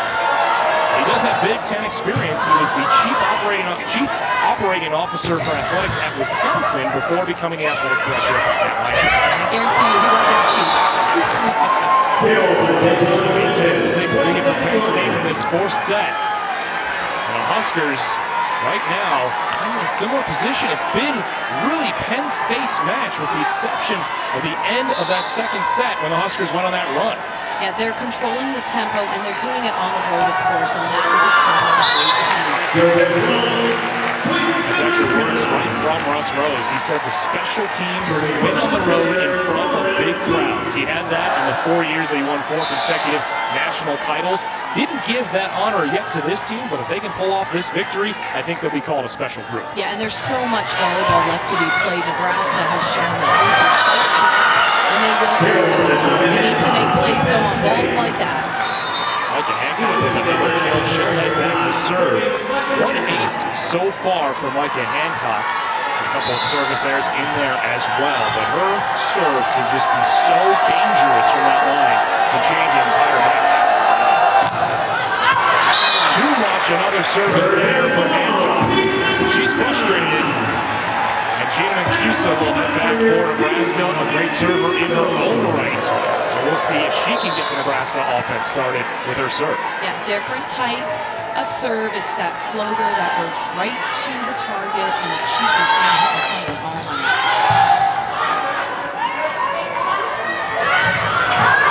That was put down by Hannah Wolf. Summerall McClendon kept it in play.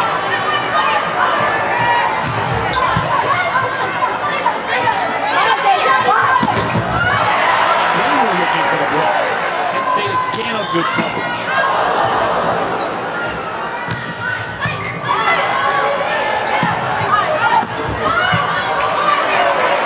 Continues. Into the block of Ariel.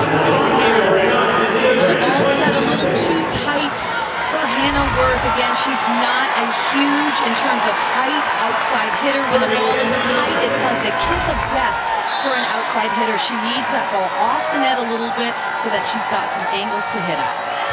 12 blocks now for Penn State to 6 for Nebraska. Huskers were out blocked on Friday against OSU, making it 13. John Cook said there's no way his team should be blocked 13 times in a match, and it's suddenly happened for the second consecutive time. And take a look at the left hand of Megan Courtney. She reaches hard with the left hand, and that's what both the right side and middle blockers have to do, especially if the outside hitter is trying to hit cross court. That left hand by the middle needs to come over the net and really be very strong, so that shoulder strength has to be there. John Cook was not happy with the performance of his team on Friday, but he's had a lot of success in his time with the Huskers. Two-time NCAA National Coach of the Year, winning those national titles as well. He was the head coach at Wisconsin before coming to Nebraska, so he did earn a co-Big Ten Coach of the Year award in 1997. An extensive history, and really he's brought this program to new heights. He's hoping to get another national title, which he's unable to do since 2006, and wants to send Tom Osborne out on that note with a national championship. Well, that's just like John Cook. I'm telling you, he's an exceptional coach, very well respected in volleyball circles. 36 All-Americans that he's coached, and a lot of them were here Friday night to pay not only him some honor, but also this wonderful Coliseum. And the thing I like about John Cook is he's always got time to chit-chat with us and let us know how his program is doing. Terry Pettit came before John Cook, and Terry Pettit had some words for the crowds. He said that the key element for Nebraska volleyball to grow was the players, but one of the other key elements was the NU Coliseum. The reason that Nebraska volleyball has become what it is today is because of this Coliseum, as well as the coaching efforts of Terry Pettit and John Cook. Yeah, it doesn't get much better than that guy right there. I remember when I was a player, time he spoke at a coach's clinic after I was playing. I, of course, was the assistant at Ohio State, and I had the opportunity to listen to him at some coaches' clinics, and you could hear a pin drop. Anything he said, he was scribbling every last minute. Huskers go to Haley Schramer. She gets the kill. Schramer, 8th in the Big Ten at hitting percentage during the conference season. Tonight, not too many attacks, and as you said, considered one of the better blockers, but only a few chances at the net to block the net in lines in this match so far. Yeah, we talk about the key players, but sometimes it's those secondary players that have to play really well. It's got to be a team effort. Neither team is going to win based on one person's performance. It's got to be a collective group of 6 on the board. Now take a look at that. Ball was hit low, across the net. Again, the setter was off the net. It was scripted. Nebraska's block was clamped, ready to go. And you talk about those secondary players. One of them for Penn State this afternoon, Megan Courtney, because she's coming up with a great match. She's in double figures now with 10 kills. And take a look at that tip. Again, she sees where the right back player is playing and takes advantage of them going deep. Why is the right back player playing so deep? Because Courtney's got a great line shot. So mixing it up is like playing cat and mouse with the defense.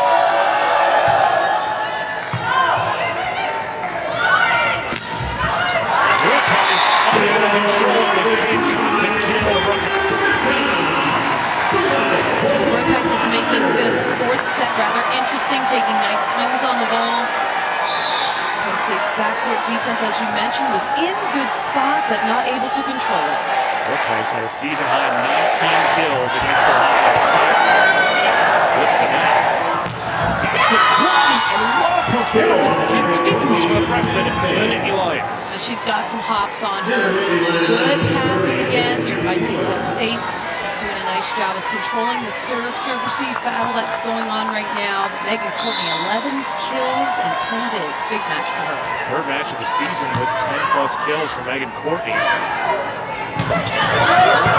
the Penn State block, McLennan on a good second beat. Lacey Ford bangs for it and keeps it alive. 3-ball chance now for the Huskers. Again, it's Ford.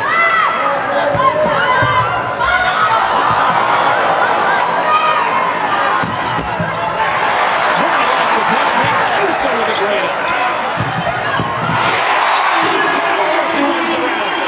Well, you got to appreciate Hannah Worth hanging tough, getting a lot of swings there, but you saw some great defensive gets on both sides of the net. Mancuso sprawling to save the ball in middle back. Hannah Worth coming up big for her team. You got to appreciate that physical play that she brings. You know, she's a monster in the weight room. She has broken all kinds of weightlifting records on this team. Incredibly strong kid. So much athleticism in the Wolf family.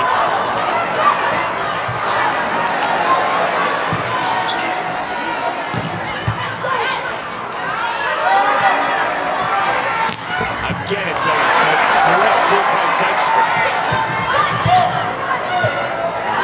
Long rallies between these two teams.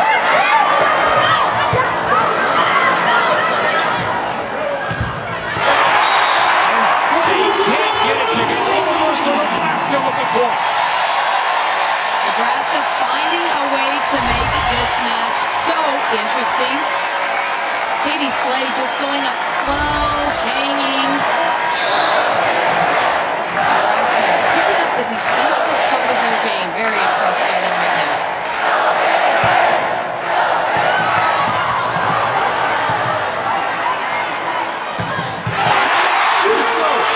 System broken play, she gets the kill. Well, heads up play by Megan Haggerty. When things are crazy, what does she do? She puts it high.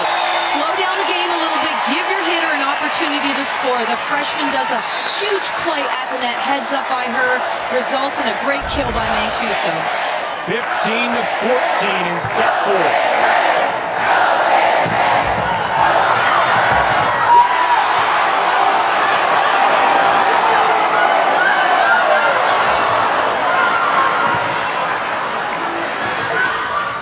So well off the net.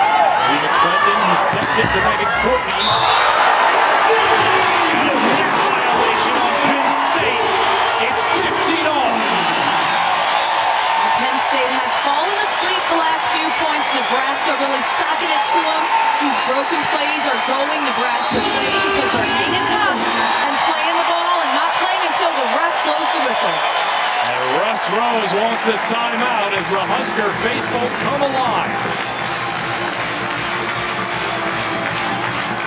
Tied at 15 in the fourth set. Could we be going 5 again in this building between these two teams? It happened last year in September of 2011. The first conference match between Nebraska and Penn State as the Huskers would take a 2-0 lead. And the Nittany Lions were the reigning national national champions, 8-time Big Ten champions. It was Nebraska getting things going with Mancuso. She would have 22 kills, and it looked like Nebraska was on their way to a sweep. But Ariel Scott got it going and forced 5 before Nebraska finally closed it out in the 5th set with a 3-2 win. Students in the block section. This is a smaller section compared to most Big Ten venues, but when they move to the Nittany Center next year, it will be a much bigger student fan base for the Huskers. And despite the small student fan section, the rest of the place is rocking loud. And you gotta like it when you look around the arena and you see all these people on their feet cheering. And what I like about the Nebraska fans, gosh, they are so nice, but they appreciate good volleyball. We saw in set 1 when it was a long rally and great play, and actually the point went to Penn State, and Nebraska stood up and cheered. They appreciated the play, not only from their team, but from the opponent as well. You got to respect that in these people here today. There's nothing like the NU Coliseum in this country for women's volleyball. The best home court advantage. Right now, the Huskers are trying to just stay in and force a 5th set against the #1 team in the country. Nebraska is currently 2 matches behind Penn State in the Big Ten standings. They have to get this win if they want to go after back-to-back Big Ten titles. Open pass, Haggerty with the game.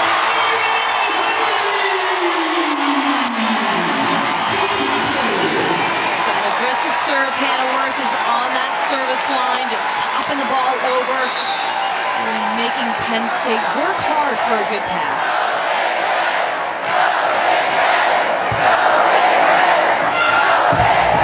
Stuffed by Haggerty.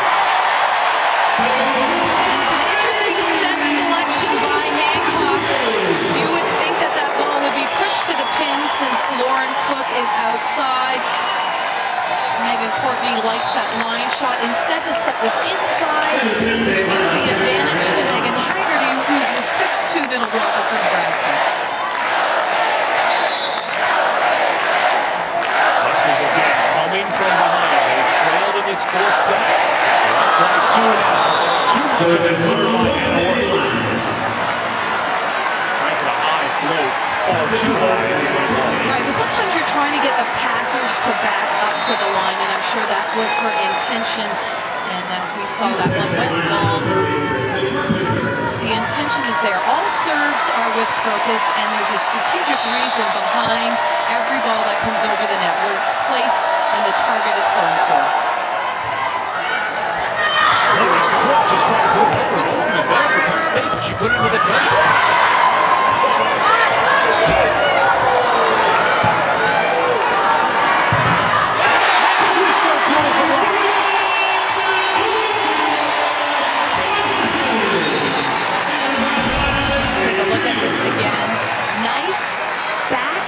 Set perfectly put in the spot, and the spot is 5 feet off the net, 5 feet in from the sideline. That was Hannah Worth, blind going over her back. It's quite the back set. Gina Mancuso with 11 kills to go along with 14 digs, 8th double-double of the year for her.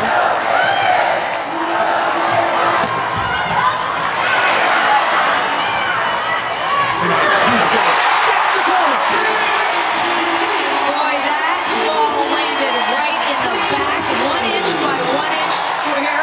In the right back area of the court.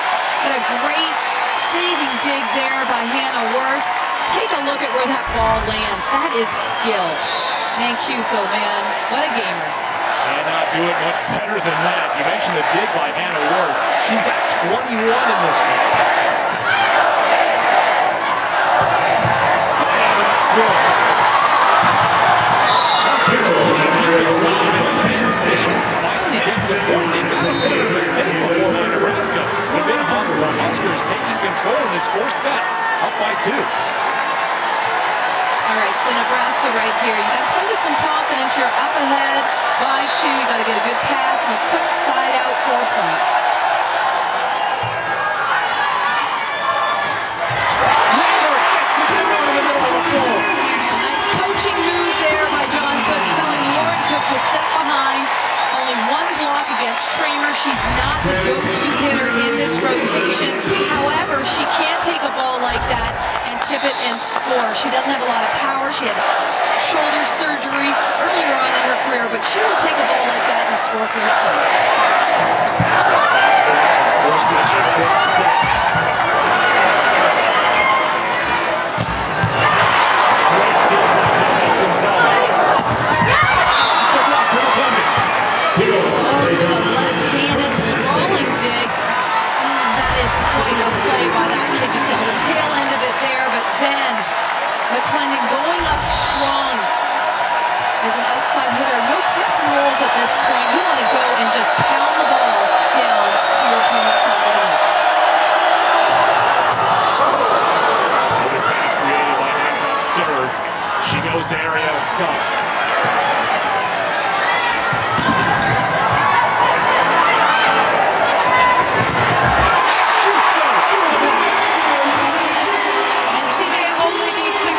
She's playing like a giant today. What a key shot for her on the right side, not her number one position, but boy, she looks like she could be a right side hitter on most any team after that shot. Now she will have her chance to serve.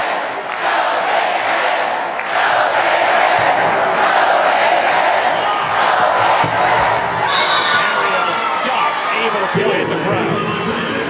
McClendon able to pass that ball perfectly to target. Opens things up for Hancock. Gives Hancock a lot of choices, but without a doubt, that ball was going to Ace Scott on the left side.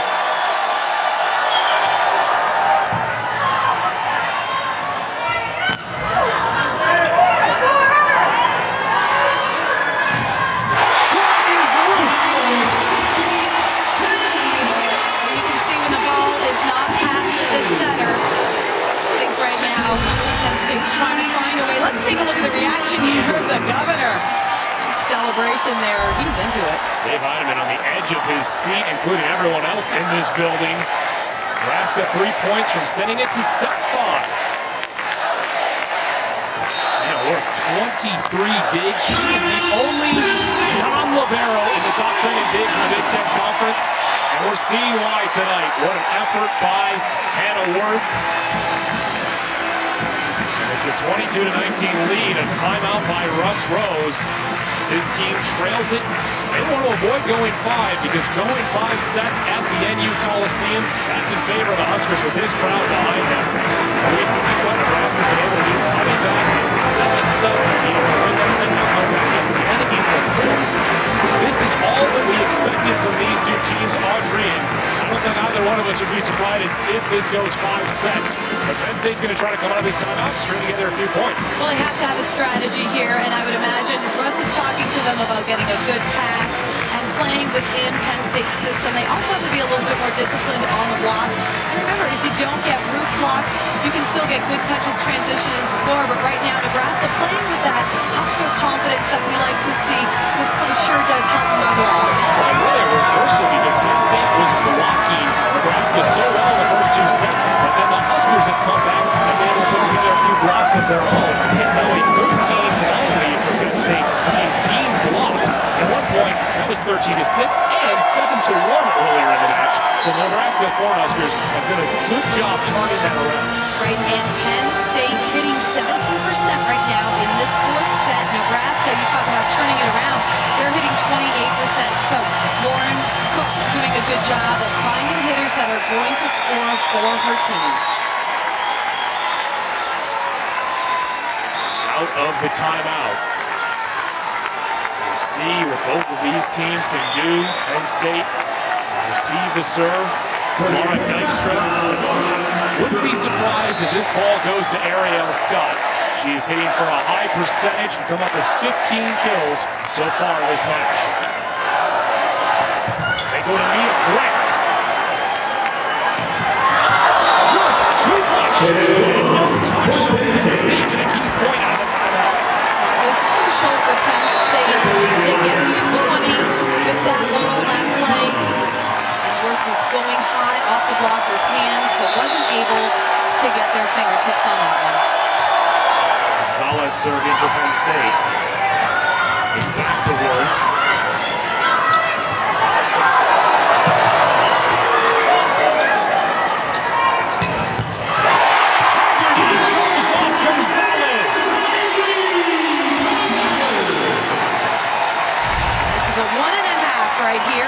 quick. 2-ball in the middle. Lots of angles to hit at when your setter sets you up for a ball like that. Haggerty just hammers it to Penn State's left side. 10 kills now for Haggerty. Brookhuis, 2 points from sending it to set 5.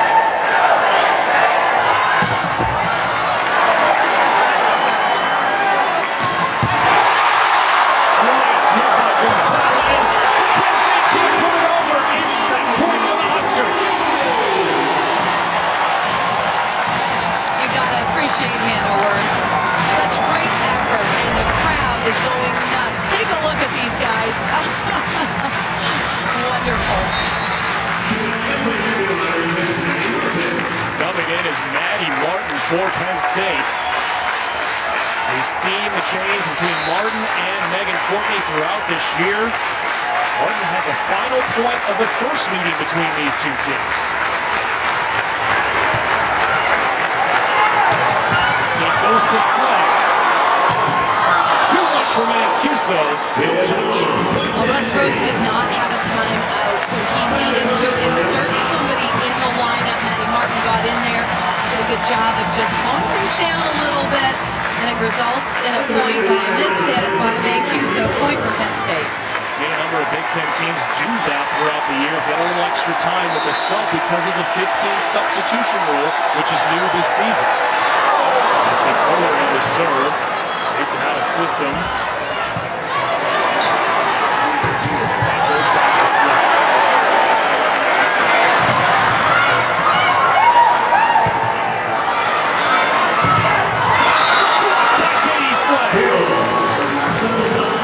Set by Lauren Cook. She tried just to put it high, give her outside hitter an opportunity to swing at it.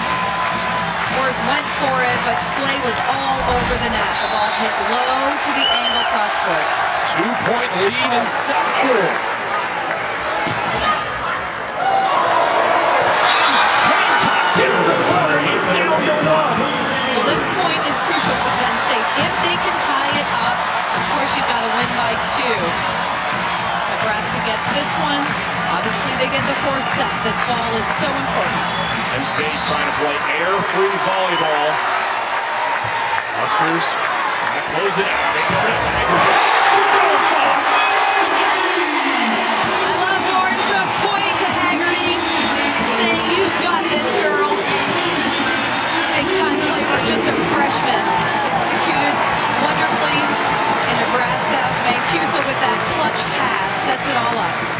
The Coliseum is ready for set number 5 as they celebrate a set 4 victory. We will come back with a decisive 5th set on BTN.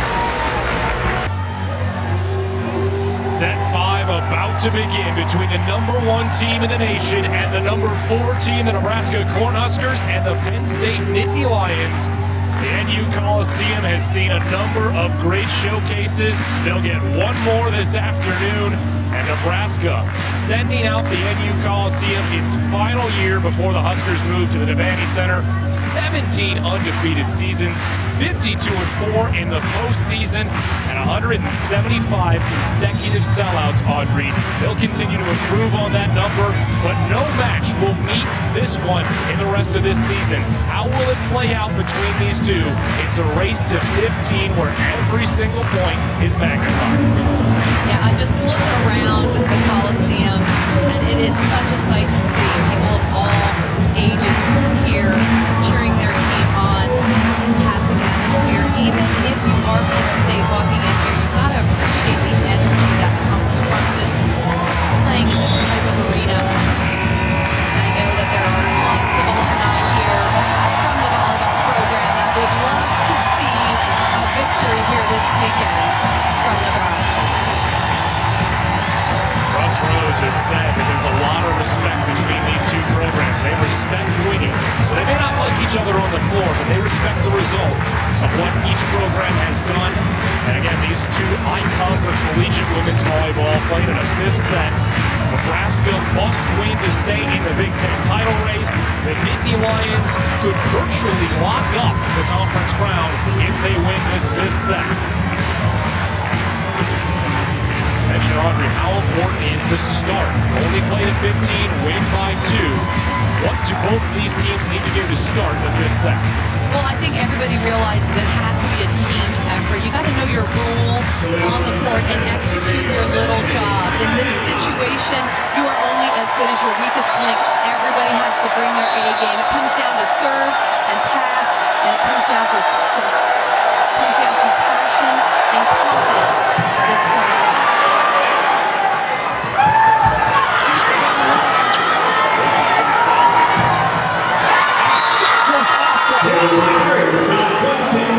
Gonzalez, wow. She was in base position up in left front, took 3 big steps, got her left foot on the left back line and made a crucial dig, and then Scott transitions with a big swing and scores that first point for her team. Career high 27 digs for Dominique Gonzalez. And serving for Penn State. Love to get an ace here, but Huskers do a good job of seeding it.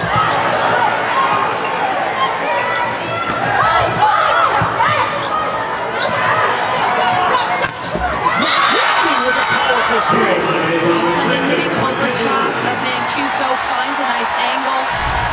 Boy, she was just flying high on that one. Seam right between Tramer and Mancuso is what McClendon hit at. Second time this season, the Huskers have faced the #1 team at home and gone to 5 sets. They beat UCLA after trailing in that 5th set. They're down here, answering for the service error.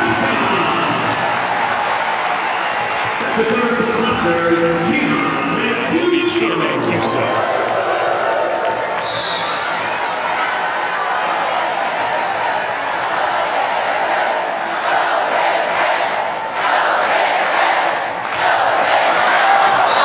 Service error back to back. It's a 3-1 lead. Penn State. You can't help but think about that match against UCLA, Audrey, because a margin that you thought would be too much for Nebraska to overcome against the Bruins, they were able to do that and win set 5. So no matter the lead, Nebraska is always in it. Well, that's what makes Nebraska play long enough to know you can never rule them out. These girls always have a run. Even when they were in high school club season, the 4 they are winners. They've won titles at the 16s, 17s level. Look at that nice clutch shot, little roll shot to the corner. So these girls are used to winning at every level, so they are not going to give up. The ace for Dykstra. And we're tied at 3.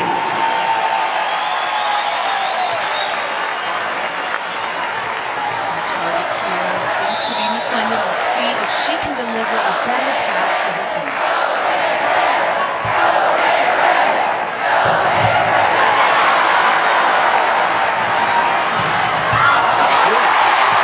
McClendon can't dig it out. And that'll work. Gives Nebraska the 4-3 lead. Dykstra, though, digging a 1-ball. After she serves the ball, she's down low and ready in her position because that 1-ball, that quick attack comes at her quickly. So she serves and races into the court, prepared for a dig.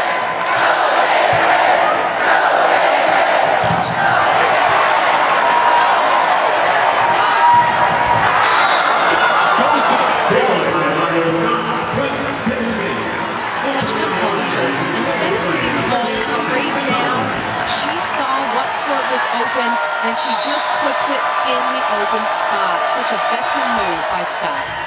Both of these teams with success in set 5 this season. Penn State 3-1, the Huskers 2-0. A double touch against McClendon, the point to Nebraska. Penn State's only loss this season came in 5 sets at a neutral site match against Oregon State. That was in the Chicago Classic at Mother McAuley High School.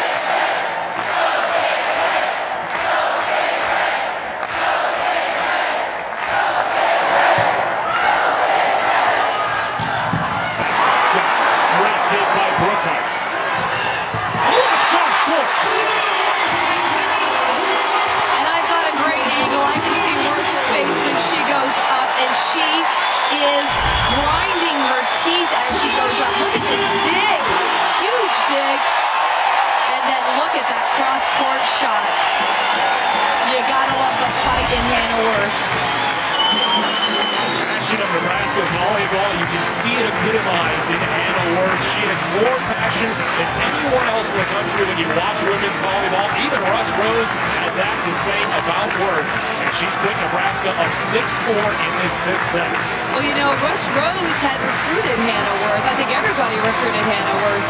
But what we appreciate about her is that drive to succeed. And she is always leading that team as captain and as that strong left side hitter. Family has already had a monumental moment this year in athletics. Jason Worth with a Game 4 walk-off in the NLDS between the Washington Nationals and the St. Louis Cardinals. Hannah Worth looking for a moment to remember in this fifth set. These two programs, two of the best without a doubt in the country. 5 titles for Penn State, 3 for Nebraska. Nittany Lions #1. The Huskers were #1 earlier this year after they knocked off UCLA. Nebraska wins. Could they be making a bid again for #1 in the ABCA coaches poll? And Penn State, one of only 2 teams alongside Stanford to appear in every NCAA tournament. Nebraska right behind them with 30 appearances. So much history between these two programs.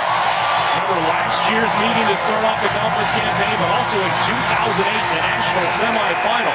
Penn State had not lost a single set that season until losing to the Huskers, as they would come back, though, and they would win in 5 sets and go on to win a national title.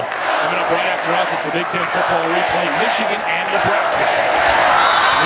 Service there by Brooke Madison. Sometimes the timeout causes a problem for the server. Absolutely, and I know she's frustrated with herself. However, there's so much left in this set to play, and they need Brooke Heiss to play strong. Fuller to serve for Penn State. Moving 2 points, and we're tied at 6.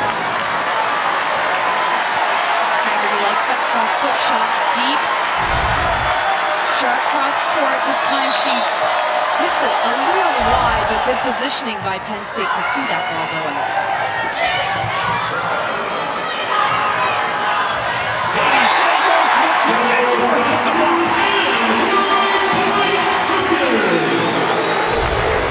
Take a look at the block, little tip, and then take a look at Worth's reaction. She stared down Katie Slay, and I respect that in players, I really do. She skipped to the back line to serve for the Huskers.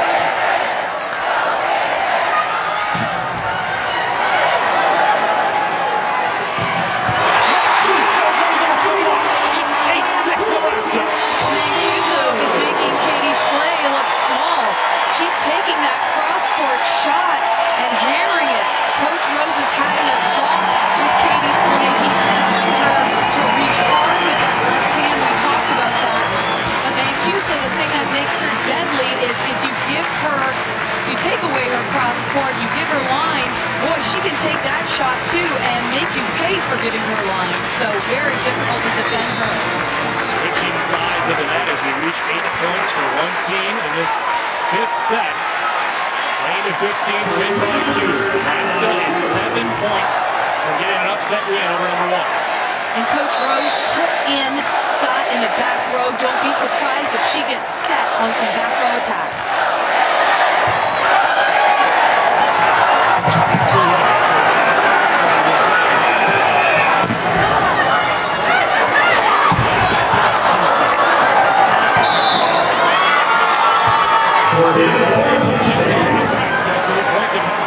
They were saying Mancuso's attack hit the top of the net and not the blocker's hands, and of course John Cook does not like that call one bit.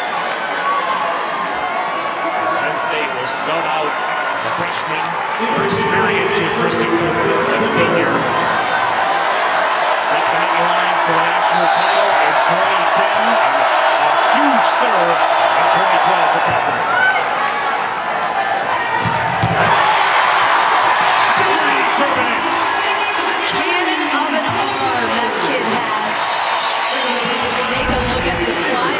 Again, Lauren Cook is setting it from the 10-foot line. Sean Eichhorst waiting for the moment that the point was called. Haggerty now with 12 kills, 7 blocks. The Husker freshman, again, stepping up on the biggest stage.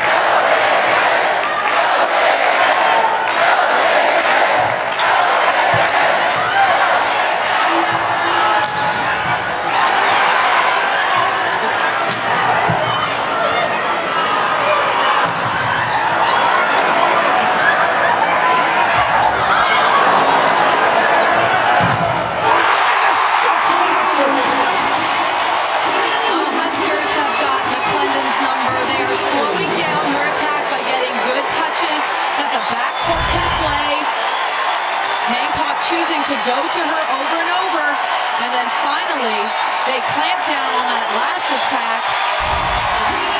Kramer getting that point for her team.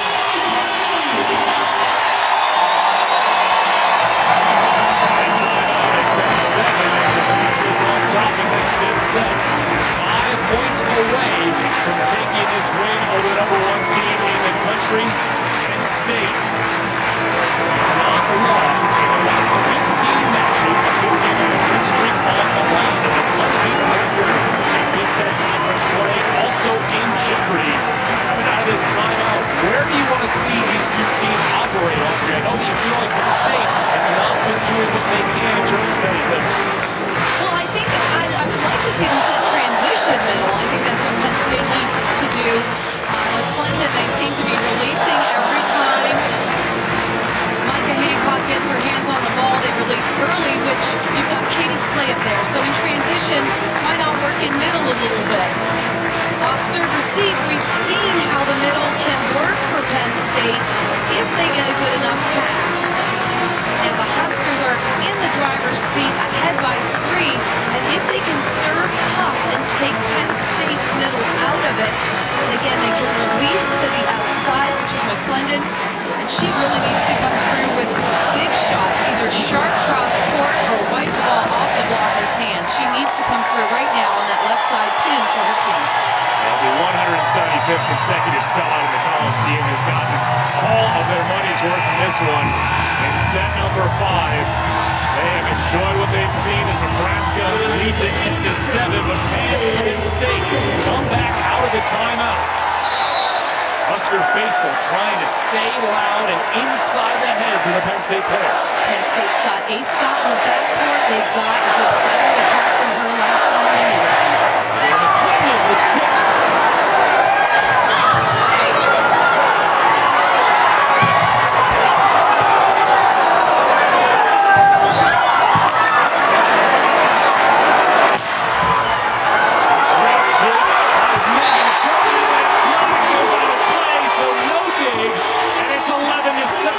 Nice communication by Paige Hubble. Mancuso was looking up at the ball. Hubble calls the line repeatedly to make sure her teammate doesn't play that ball. Paige Hubble, the senior captain for this Husker team, a former walk-on, still serving.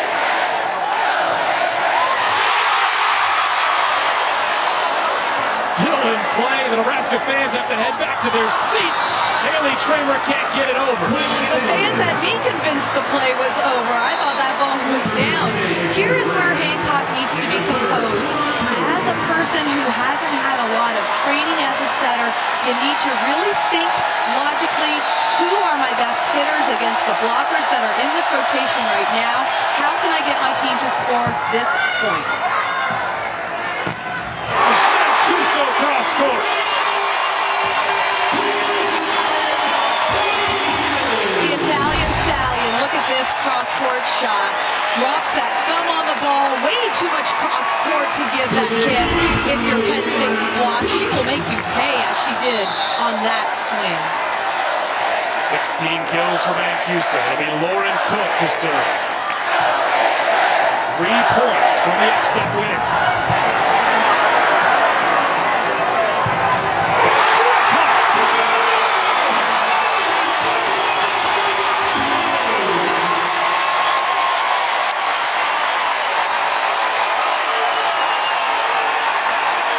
Penn State down 13-8 in Nebraska 2 points away, but you cannot help but remember against Illinois in Huff Hall earlier this year. Illinois had a 14-10 lead over Penn State, and Penn State came back to win the 5th set. 18-16. So this team is capable of coming back in a 5th set deficit. And Scott goes off the block.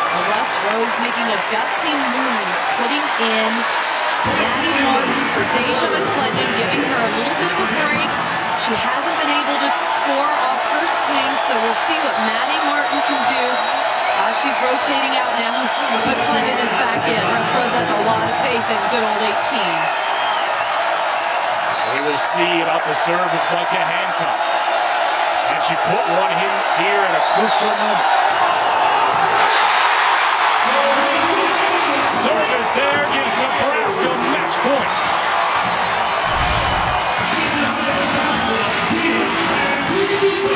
Governor Heineman celebrating Nebraska on the verge of upsetting #1 for the 2nd time this season.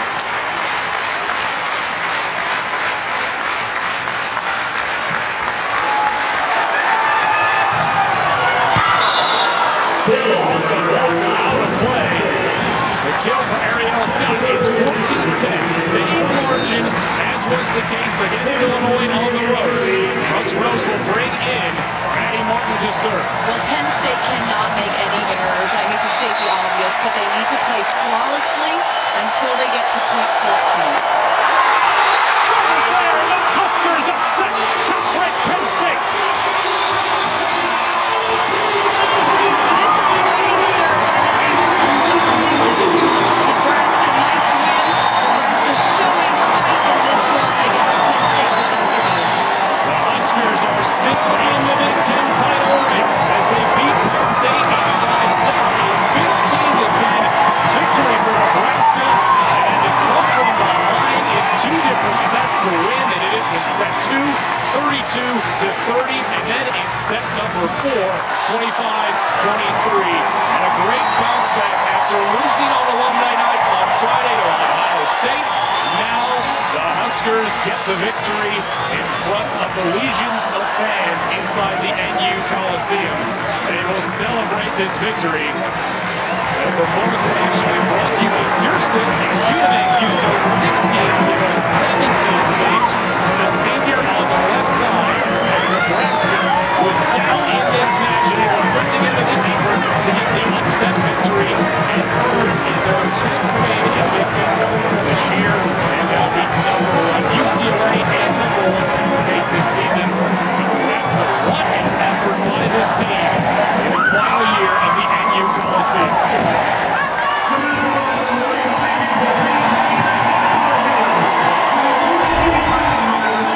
Final reaction on that last point by the Husker players. Bench able to celebrate as Nebraska rallies from behind. They were down 2-1 and won that 4th set 25-23 and 1st set live. They were in control for the majority of the final set. You see the emotions flowing from this Nebraska team. Disappointment on Friday night. And they avoided losing packed out benches in the Coliseum for the first time since 2003. We will send you down to Andre, who's my coach cover. Coach, you've got players on your court crying over how excited they are. Talk to us about how special this win is for you guys. Well, it's the way we did it makes it pretty cool, and these kids never gave up. We did not look good, and I'm just happy for them. They fought back, they stayed with it. Penn State's a great team. Who was clutch for you guys at the tail end of this one? I think what turned it was when Lauren took that ball in the head and we won that game 3. That just kind of turned the momentum. But Hannah and Gina played really well at the end. We played some great defense. Well, good job, Coach. Have fun with your team. Savor the win. Our Well, congratulations to John Cook and the Cornhuskers. This victory for Nebraska is their third straight over the #1 team in the nation. They beat Illinois last year, UCLA earlier this season, and now the Penn State Nittany Lions in a 5-set affair in the NU Coliseum. It's Nebraska coming back from a 2-1 deficit to beat top-ranked Penn State. That